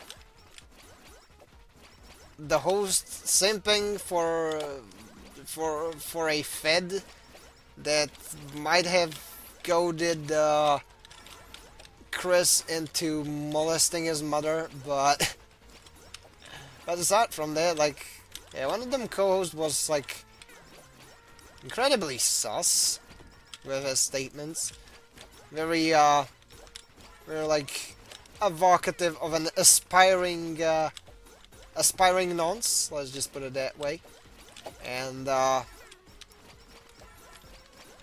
if I recall, he was banging a drum that no, doing bad things and doing gay ops is actually fine. And then well, turns out the guy may have actually been getting some in return, which I do find funny. You know, I don't. You know, a part of me, you know, is like, you know, it's not good that sometimes bad things happen to people. However,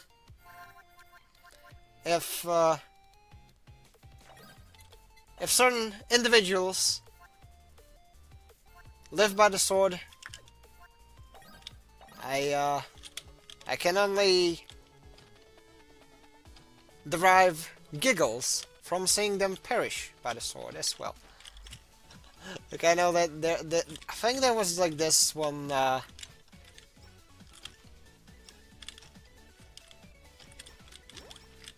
there's one like journal person, question mark, that,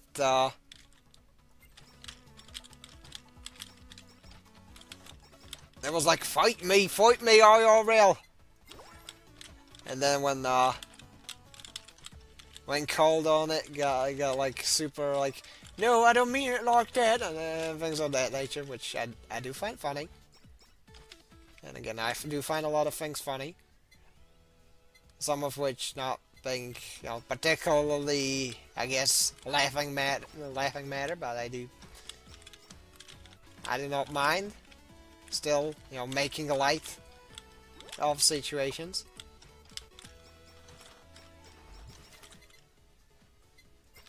What is this? Oh yeah, I can... Crony Copter? What is that? Oh, that's pretty cool.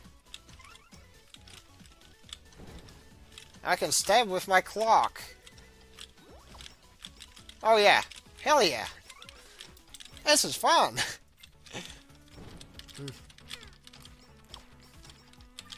And you're probably waiting for me to get around to that one tangent that I was supposed to get to, but I forgot.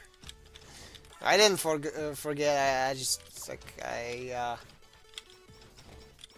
I'm still trying to figure out the best way to phrase it. Is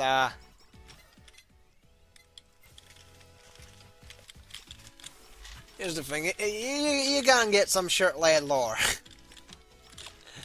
You're gonna get some fun. You get some funky shirt lad lore. You're just gotta have to find a way to phrase it the right way, and to be smart about it, because this one's gotta be like a particularly, I don't know, it's like, I know that I do try to keep my I guess way of wording things. I generally speak with a very, I guess, high sense of levity, and I do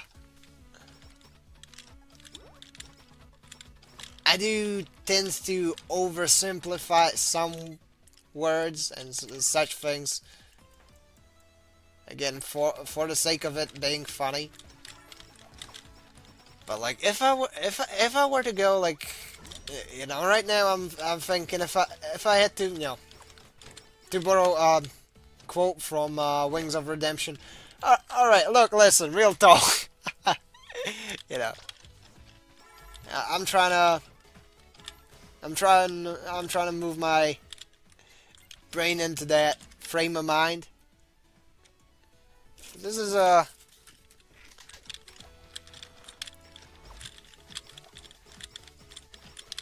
This is this is a tangent that's it's a little easy to mishandle and uh I don't wanna invoke any of the repercussions. Alright. It's nothing like super like serious, but yeah, it is one of those things where I have to be more, I guess, clear in my words. Otherwise, it might cause some either some misconceptions or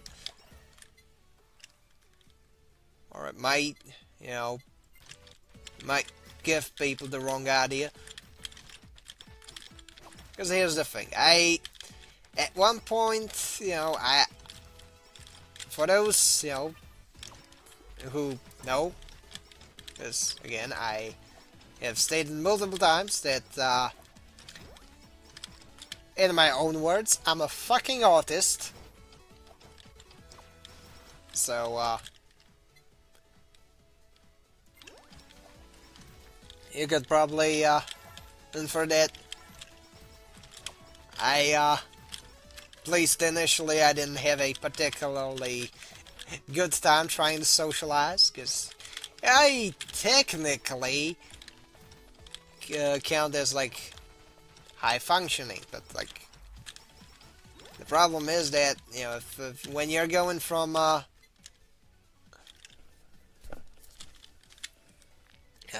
oh, let's see, when you're going from, like, preschool environments to elementary, it's very easy to do something dumb, because you just don't know any better. Such was the case for myself, which, that will, they'll come up later on. You know, kind of, the problem with that was that, you know, back in,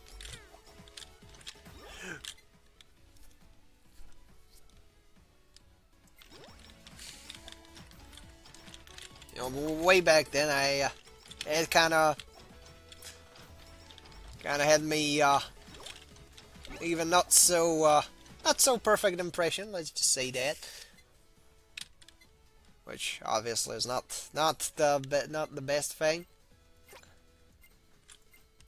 to happen. At least when one's starting in a new environment, right? And you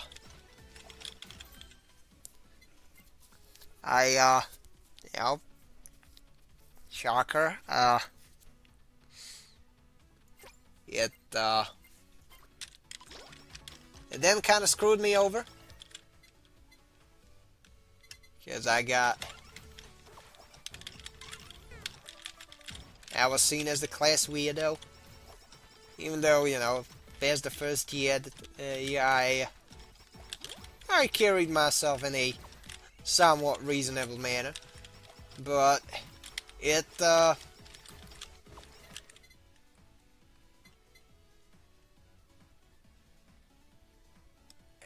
kind of had well, it had some drawbacks. You know, the fact that I didn't really, you know, at the time I didn't have as much of a, like, I don't want to say a chance, but like, I didn't really, like, get to, I guess, ease into a new environment, like, because way back in the like preschool days, they didn't particularly give a fuck, like, I this is like single digit shirt lead, alright? Like I guess memory blurs, cause like as stated, I was like a super youngin', so I'm trying to recall, but I like way back in the way back in like the preschool days, at least socially speaking, you don't. There's no real, I guess, challenges there. You walk in, you take your little blocks, you stack them on top of one another. You're like, yo, look, teacher, I stacked them blocks on top of one another. Ain't I a cool special boy? And they're like, yeah, yeah, you're a cool feller. Uh, but the problem is that, you know, if you go from that to and of course, you know, you got from that, obviously, with the editism, you're probably not gonna be the one to like fit completely in. If and well, the way some circumstances went, I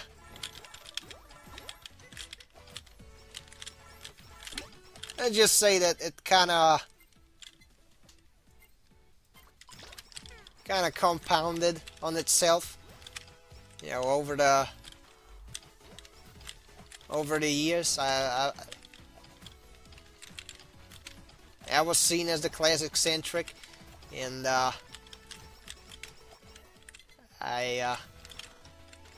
got treated like dirt because of it. Like back in the day, they didn't really have a thing like, yeah,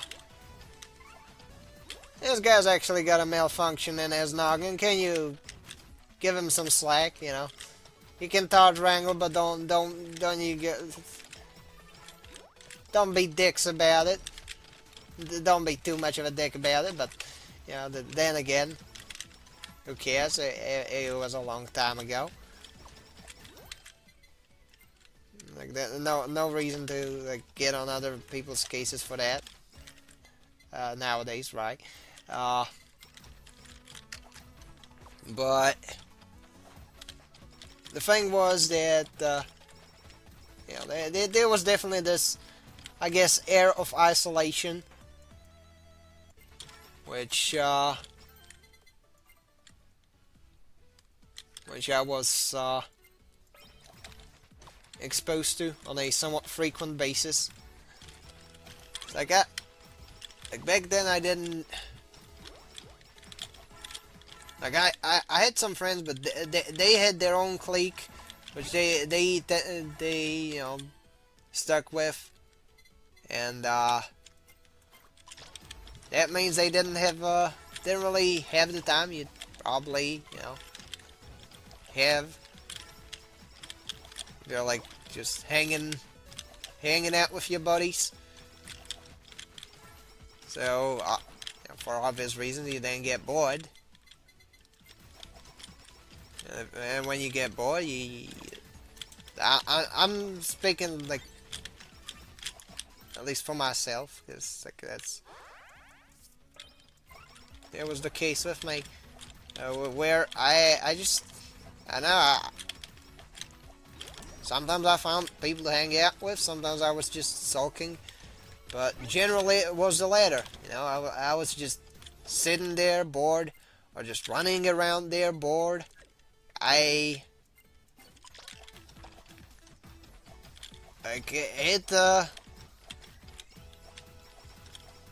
was like, it took a whole lot of it took a couple of years. I wouldn't, I don't think I should.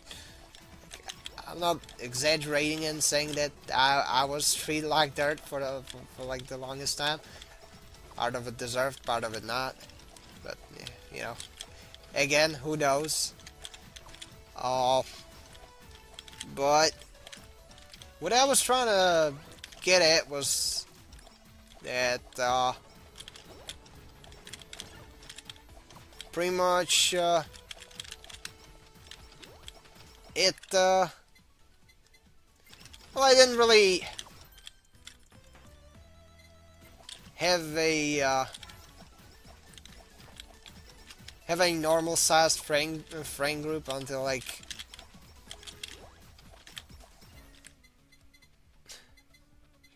must have been like what age 10, maybe age 12, you know, when I was double digit shirt lad, you know, when I at the time I finally, I finally mellowed out.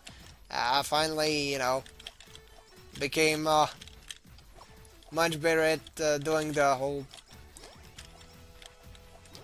actually, acting in a manner that, people that do not share my ailment have, and kind of being able to mask this, I guess, air of awkwardness. At least to the extent that, people wouldn't be immediately repulsed by it. But, that kind of worked for a couple of years. There's been hiccups. There's been a whole other stuff, but that is kind of irrelevant to it. I got over that. But the problem was that as the years went on, you usually get a knock on the door from your brain chemicals, right? And the brain chemicals, they're they usually go like, shirt lad, shirt lad.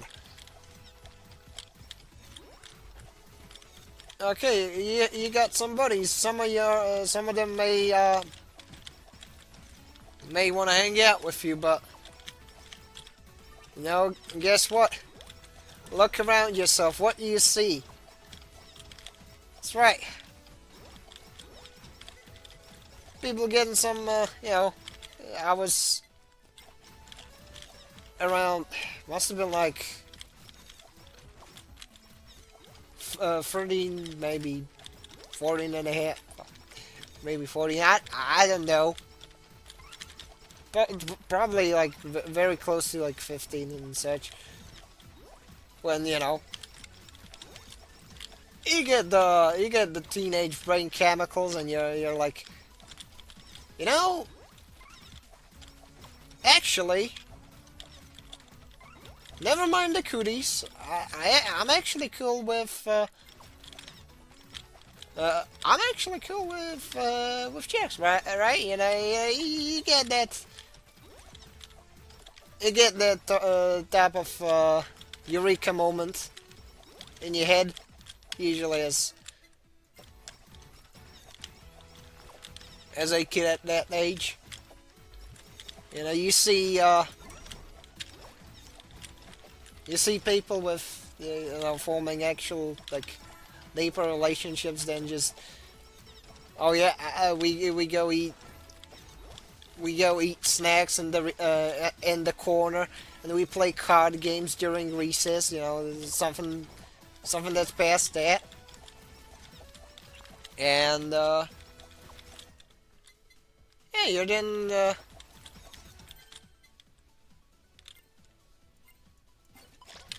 kind of pointed by your brain to kind of directed by your brain to try and get some as well, right? Well, the thing is, at the time, it was just simply it became just another, I guess, environment to break into, right? And I mean, around my high school days, like very, very early high school days, That's probably the closest I've gotten to at the time to like having someone to like hang out with more often. And then again, the problem at the time was that I again was a little maladjusted. Hit some is there anything new in the chat? All right, I'm gonna continue. Anyways, I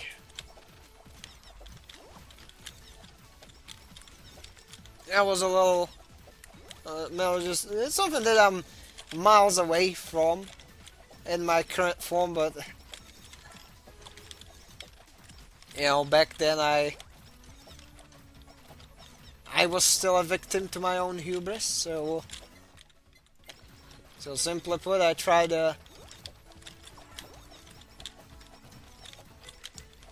rushing into into having at least some semblance of a relationship. But here's the thing: nothing really, like, I guess, physical took place, but it was that.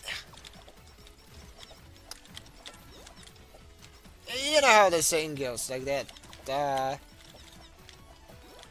I'm not gonna quote it yet, but the thing was that I certainly did have a lot of issues that, you know, I didn't particularly understand people.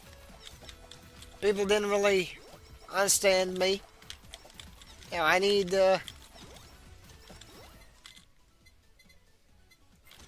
like to kind of give you a glimpse into like what the short lid of the past was. I needed people to be incredibly blunt for me to understand something. I was incredibly dense. I was a silly Billy. I was not particularly bright, you might say.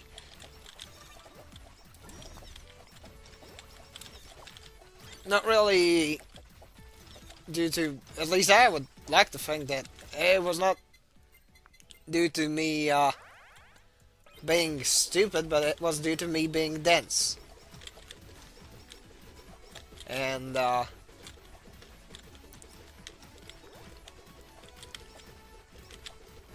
therefore, you know, this crappy facsimile of whatever, I would not want to call it a relationship, but that thing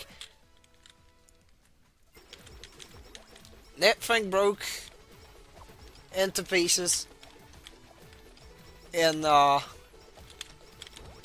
not so nice way within like a year.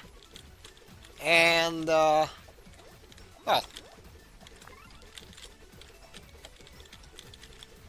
and even though there was some attempts to kind of refire it a year after, it didn't really end up being too conducive to anything, and it just aggravated, you know, whatever, I guess, emotional issues I had at the time. Definitely the worst of it was that you know, at the time I was incredibly jaded about things. You know, it's like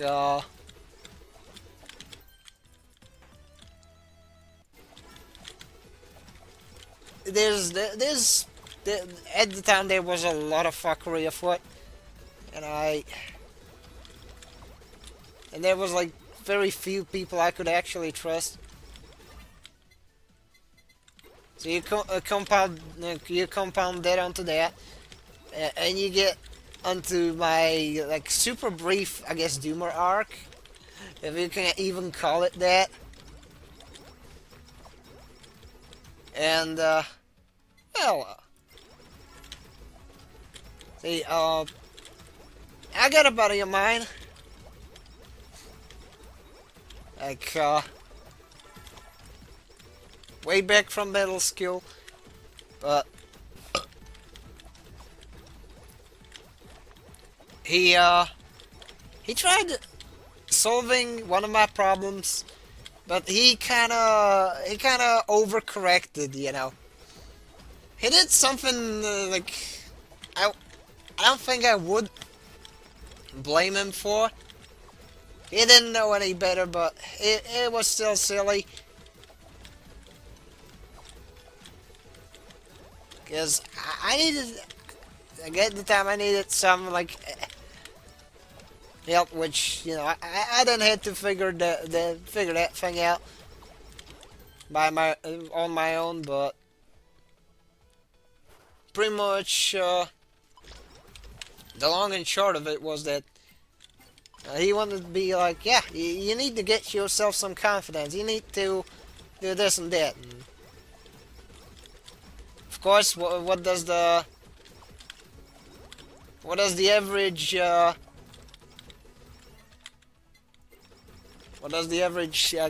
don't want to say Zoomer, but like late millennial, early Zoomer, right? Is that just me or the guy in question? What does he do if he doesn't know something, or if something, you know, ain't coming to him right away? You know, what does he do? I mean, he doesn't really go like, "Hey, mom, can you help me with that?" Nah. He goes to the internet. He goes like, "Wiki how to make shirt lad seem less awkward and less retarded, so that he will stop being a melodramatic twat for 5 seconds." So obviously, you know, to the internet we go. And, you know, you had your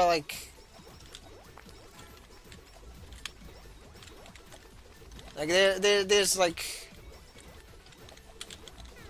well, he shows me there's all these like sleaze bags and womanizers being like, "No, you need to do this, you need to do that," and I'm like, no, I'm pretty sure that if I wanna do actual, you know, actual human relationship with someone, I should not be a whore. I should not, you know. It's you know, like it's generally that sphere of content that, you know how okay, this is probably gonna be something like hard to grasp for my non-US viewers, but do you know of like a US TV show called The View? You know, you got like, it's super vapid. It's staffed almost exclusively by insufferable wine-ons, and they're like, you know, being yes men to one another and being insufferable and giving awful, terrible advice to people, and potentially causing a whole lot of damage by giving the retarded ass advice. Well, it's pretty much like, let's just say that these do not have the monopoly on stupidity, and you know, I've chose to call, I guess, this general sector, you know, Josh Moon, the always neurotic owner of the fruit farmer gossip site. He likes to call that general sector the podcast race. And I mean, honestly, he couldn't be more right. It's that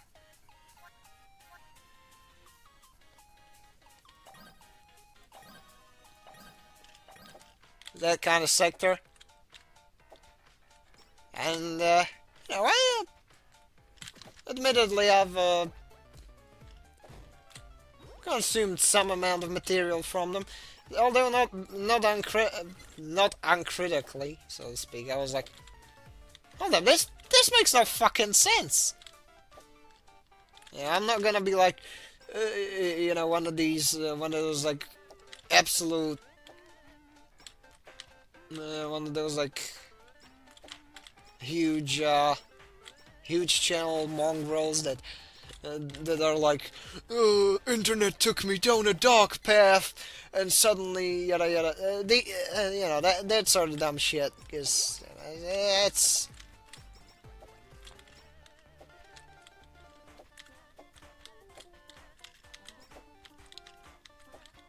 it's like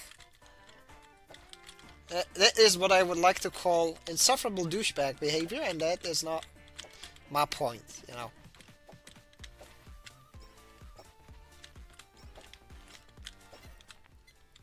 But the thing is,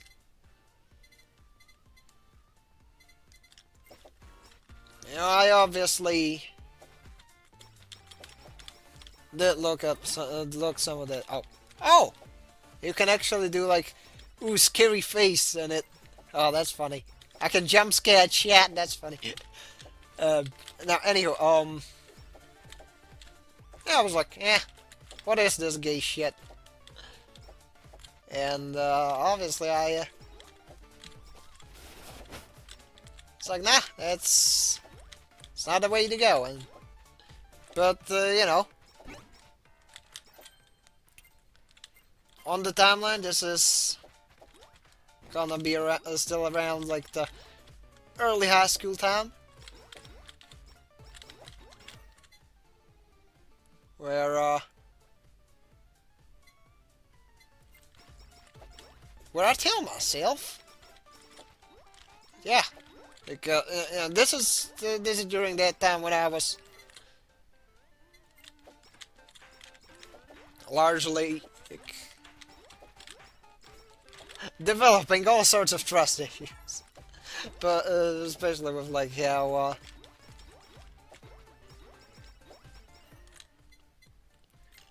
well, let's just say that a lot of those were incredibly like let's just say that I was incredibly vindicated by the situation at the time. That there was dumb shit happening. Let's just say that. And I was thrown under like the, I guess, quote unquote proverbial, person. That's where, like, I guess a like baby shirt-led doomer arc. Babby shirt-led doomer arc. That's, I guess, best way to put it.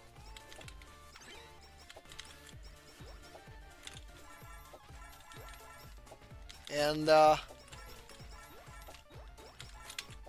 obviously I was like incredibly insufferable because I was bitching about everything and anything, because that's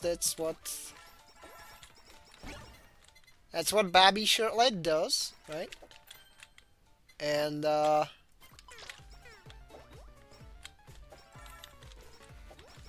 in all this whinging and all this belly aching and all this girl drama,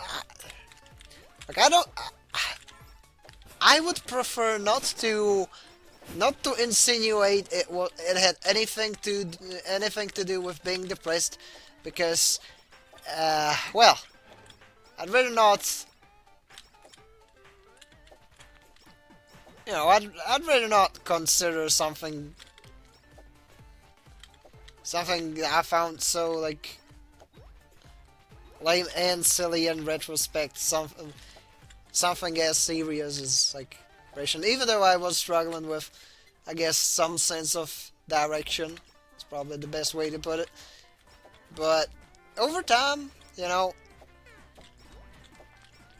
in this Doomer Light arc, I guess that could be a way to put it.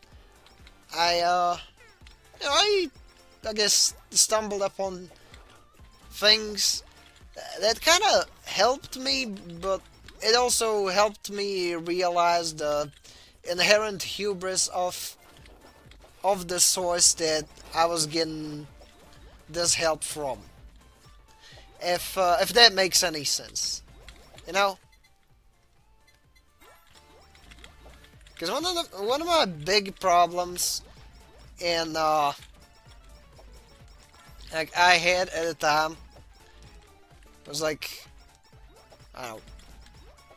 In some ways it was being needy, and in some ways it was, I guess, like of two things that I lacked severely.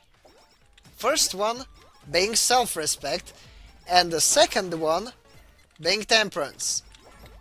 Both of which very, very important for a person. You know, it's something you don't take lightly. And you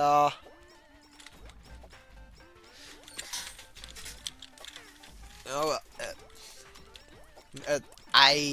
well, for a person that lacks both, like, that at the time lacked both a sense of temperance and a sense of self-respect, you know, I stated shit, I did it again. I said as stated without stating something beforehand, but it was at this point where I was trying to, I guess, figure things out, and lo and behold, I found sort of the quote unquote MGTOW sector. And here's the thing about that: it is lame and gay. We know, it's pretty much just, well, let's be fair here, high functioning doomers. You know, people who have become so quote unquote disillusioned to the point where they become delusional in return. You know, it kind of wraps back around, and it only spells retardation. But essentially speaking, it is like the general sentiment of, okay, take a step back, try to think, try not to not to rush into things, and of course, you know, treat yourself like a normal human being, you know, because I stated that, but at the time I didn't really have the best sense of like self-esteem, or I guess self-image. I was like, yeah, I'm a piece of shit. Which, sometimes that still like pops up, but it's nowhere. It's like 100th of what it used to be, and it's definitely in a more productive manner where I apply the scrutiny I have for myself, as opposed to just beating myself up over nothing. But when you get advice of like, you know, just try, you know, you be you, try to become your best self. You know, fuck everybody else. And not like in the like, go F yourself. That type of fuck, not the not the verb type. Okay.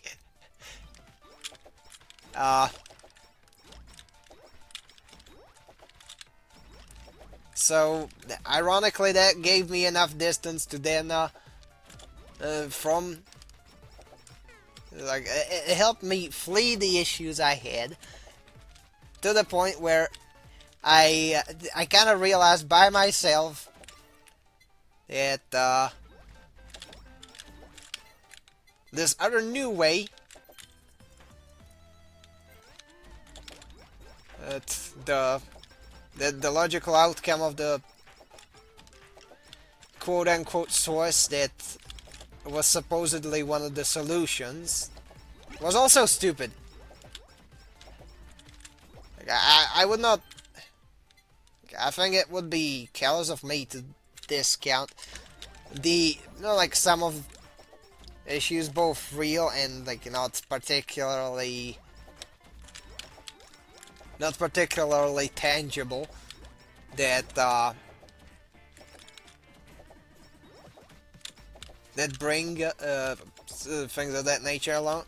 It was like, okay, there's like these things like, yeah, like over generalizations. You know, generalizations are dumb. You know, especially when, you know, when growing up, I knew people that didn't do that. You know, it's like that. You generally like get that sector's rhetoric that like the large section of the human populace is supposedly has a hedonistic streak in their youth, and then you know, after using and abusing everybody else, they find someone to mooch off of.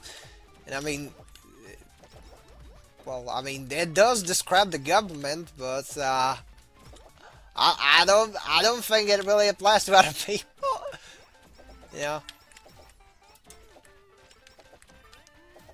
and you know, you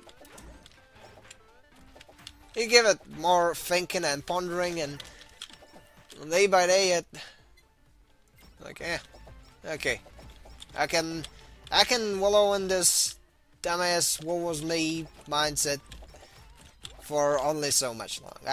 I definitely got to do something about it, you know.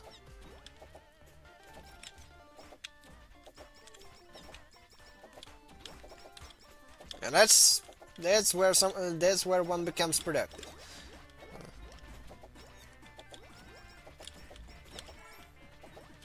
When you go outside, when you touch grass.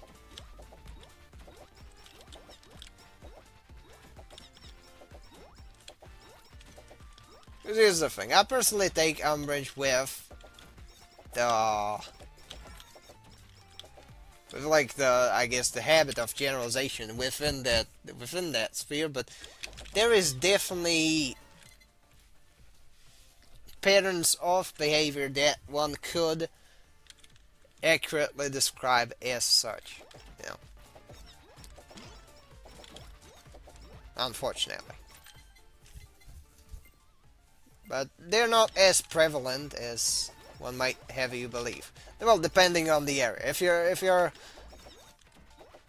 like if you're in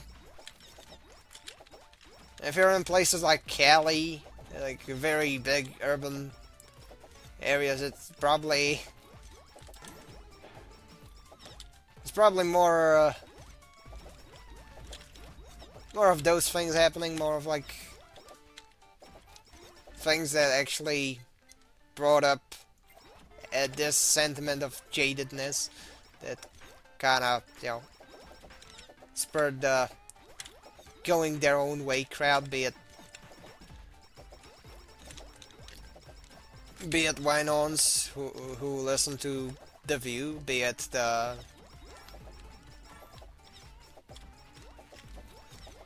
the jaded curmudgeons who listen to the podcast race. I do not listen to the podcast race because I think they're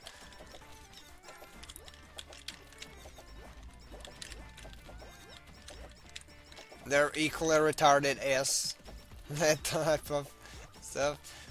But yeah, that's one of those things where I kind of dug myself out of a hole that I haven't even fallen into. Just because, you know, I guess going in here, that hole gave me enough distance from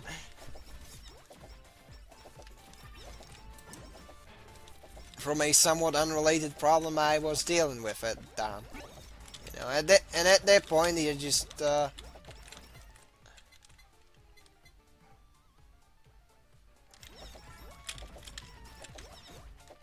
at that point, there's definitely ways one can go about, you know, being smart. Because here's the thing. Yeah, there's these things that yeah I've engaged. I've realized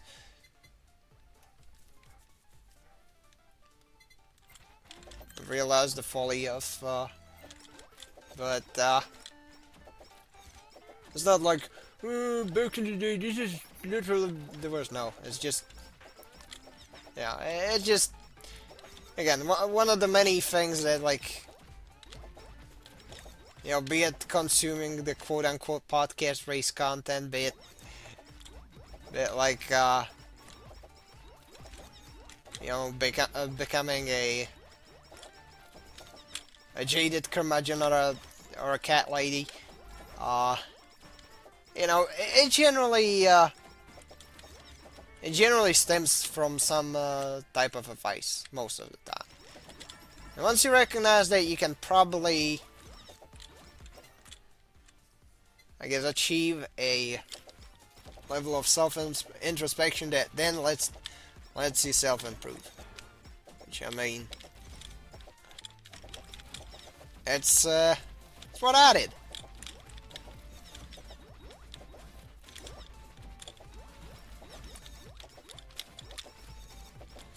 I'm definitely... What's the best way to put it? Give me a second. I'm gonna turn up the lights so that I can actually see on my notes. Because guess what? It is autumn, and guess what autumn is known for? Oh yeah, it being dark outside. But yeah, there by the grace of there by the grace of God go I. A hippie to some, a chud to others, because, you know, it's like, I don't know. I would not consider myself a hippie. Like, I do have some things that would probably, like, but like, in sort of the sense that I do well, I have started kind of subscribing to the more, like, I guess, ever since I have gotten myself out of that slump in my life, and you know, with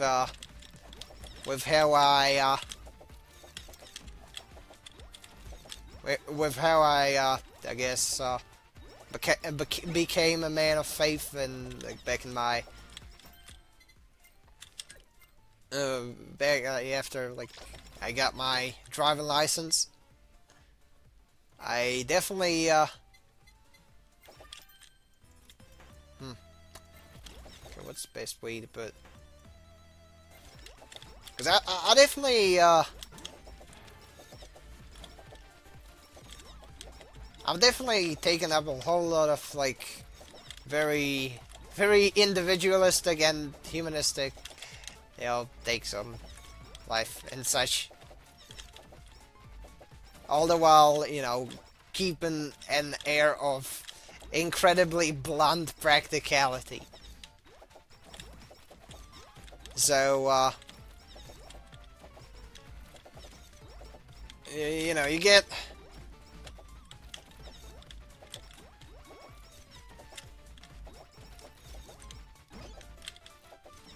Oh, okay. Let me think. I need think.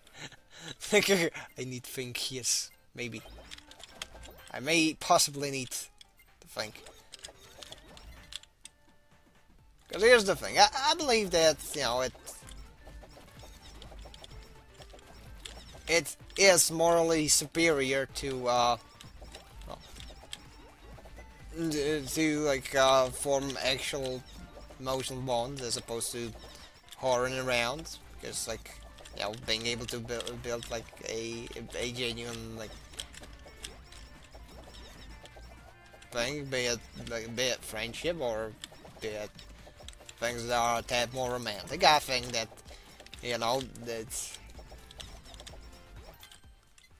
that is much better than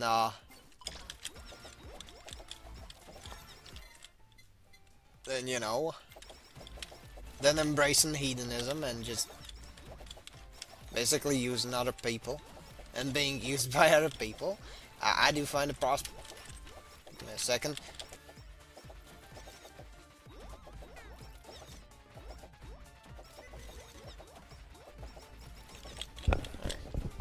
I, I do find those prospects appealing, but no, appalling shit. I do find the prospects of it incredibly appalling. And that's shit, Freudian slip. I like on principle, like I probably wouldn't be able to live with myself if I were to do that. If I were to use others and things of that nature, which obviously is to the chagrin of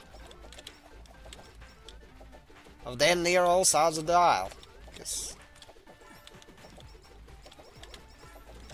also, on top of me having some hot takes that a lot of people may not like, such as I'm not a big fan of intellectual property, because I think that most of like human development, both culturally and in a lot of other ways, is well, it stems from like continual remixing and breach of intellectual property. So I think it would be stupid to go like, no, you can't do that no more. It is one of them contentious opinions that I hold, and some people may not take kindly to it, but what do I care? That's their stuff. Best I can do is to have a moral code which I live by, have my principles, and at the end of the day, when I croak, the only one that I'll be answering to is me, myself, and God. Well,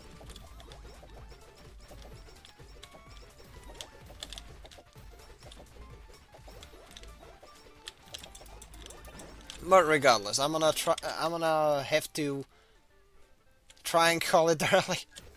Well, I wouldn't say it early, but yeah, I'm gonna have to call it somewhat early, as in like not early stream end, because I'm definitely streaming a lot longer than I would have normally, but the simple fact of the matter is that I'm not streaming this thing from like a shed in the woods. I have my roommates, and they ought to sleep, so clearly you can probably see where I'm coming from. But yeah, I'm glad I did get to like ramble about it, because it's ramble about this one, like this, I guess, subject in particular, because as I think there's like when I say some of my takes, I sometimes get people like sometimes people are confused, like where I'm coming from.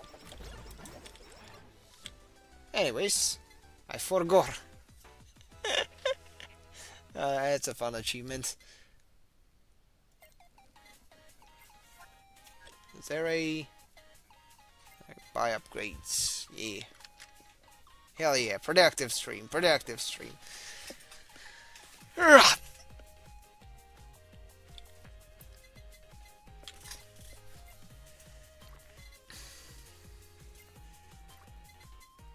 I'm not sure what the lesson day is though.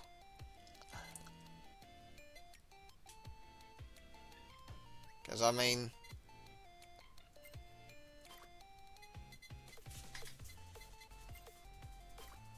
it's probably not just you know. Hmm.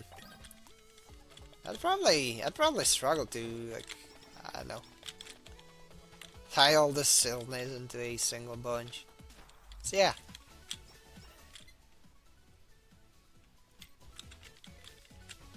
At one point I might not have been as well adjusted as I would want myself to be, and fortunately that had changed.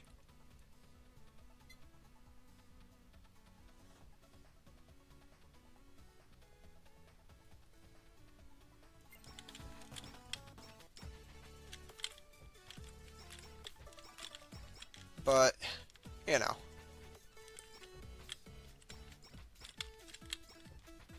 Regardless. You got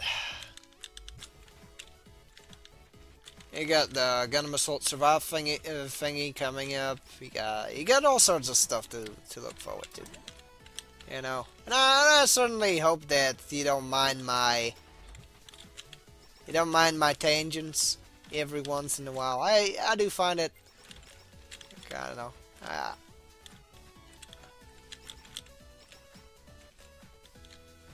I do find them very, I guess, introspective. Because I get to, like, yep.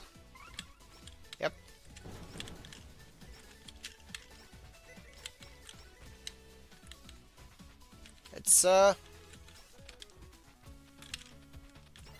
introspection is a very, very good tool. But you probably knew that. Because, I mean,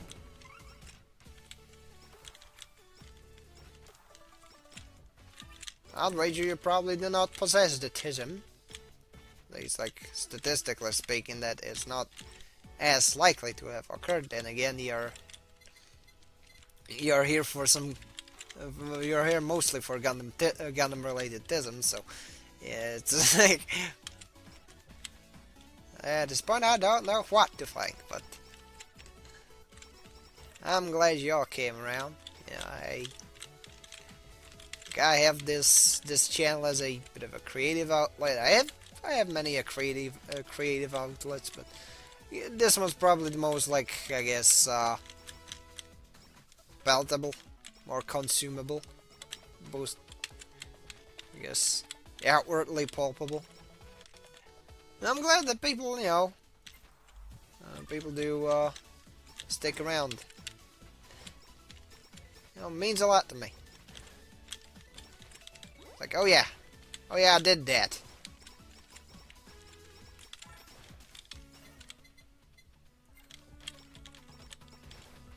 But yeah, I'm gonna try and get this wound down, and I'll try and close out the stream for, I guess, a good conclusion to it. Like, don't be afraid to go outside. You know, get you know. If you live with your ma, if you live with your parents, or if you're at the dorm, or whatever excuse you might have for, like, getting outside, maybe getting some errands outside done, it's very, very good to, like, I don't know, go out there, because it definitely, at least in my case, it helps me think. Helps me, you know, because when you're out, when you go outside, I know some people can't go outside, but like this is more of, like, you know, a colloquial term. You know, sometimes You ought to. You ought to venture out to regain touch with reality. But regardless, uh, but regardless, like, you know, if you if you're, for example, somebody who has a very, I guess, high opinion of themselves or a very low opinion of themselves, uh, it doesn't hurt to just, you know, go outside, and you're just a normal dude to everybody else, you know. Like, here, here I'm an internet rando. Everybody else, I'm just another rando going for groceries. But you know, if I like going for groceries. To be frank, I like, you know, doing, you know, all sorts of mundane stuff, because it's that's what you'll do for the most of your life. The best thing you can. The best thing you can do for yourself is to just find the joy in that. You know, there's probably gonna be like higher aspirations that you're gonna want to get to. Like I wanna. What my musing over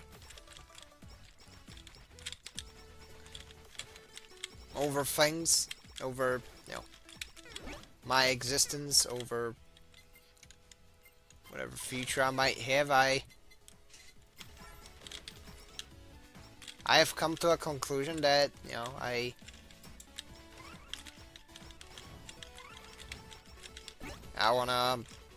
wanna get myself a job. I wanna derive value from being there for somebody, and I would aspire to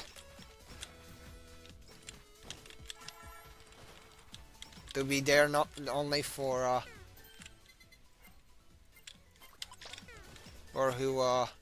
whomever, you know, for whomever pays me for my labor, because yeah, I do have a job, and it's a part-timer. It's just a wee bit of a part-timer, but still, but I would want to, you know, be there for people, and as far as relationships go as well. You know, they don't particularly have to be the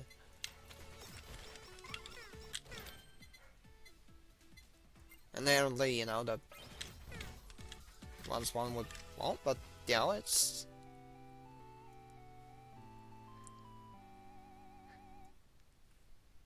definitely, you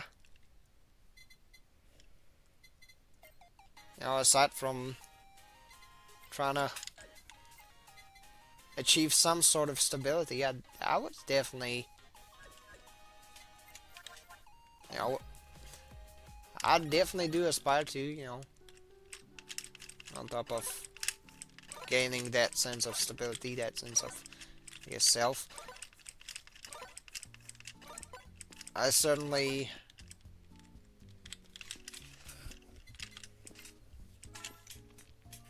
okay, what's the best way to put it?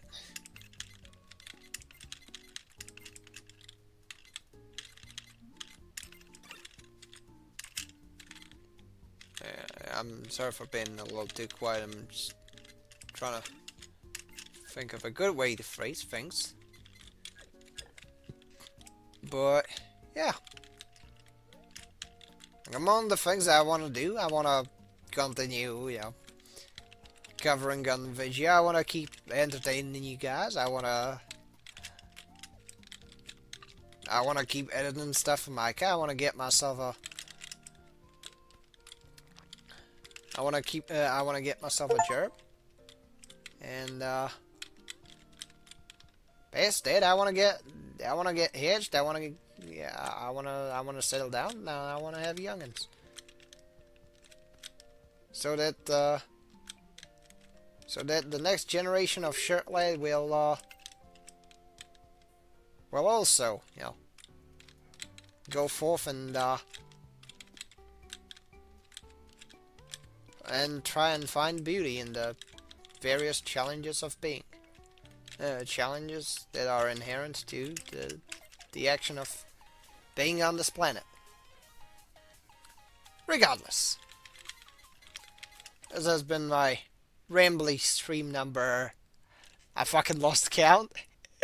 And, yeah, with that said, I will see you later. Shortly signing out.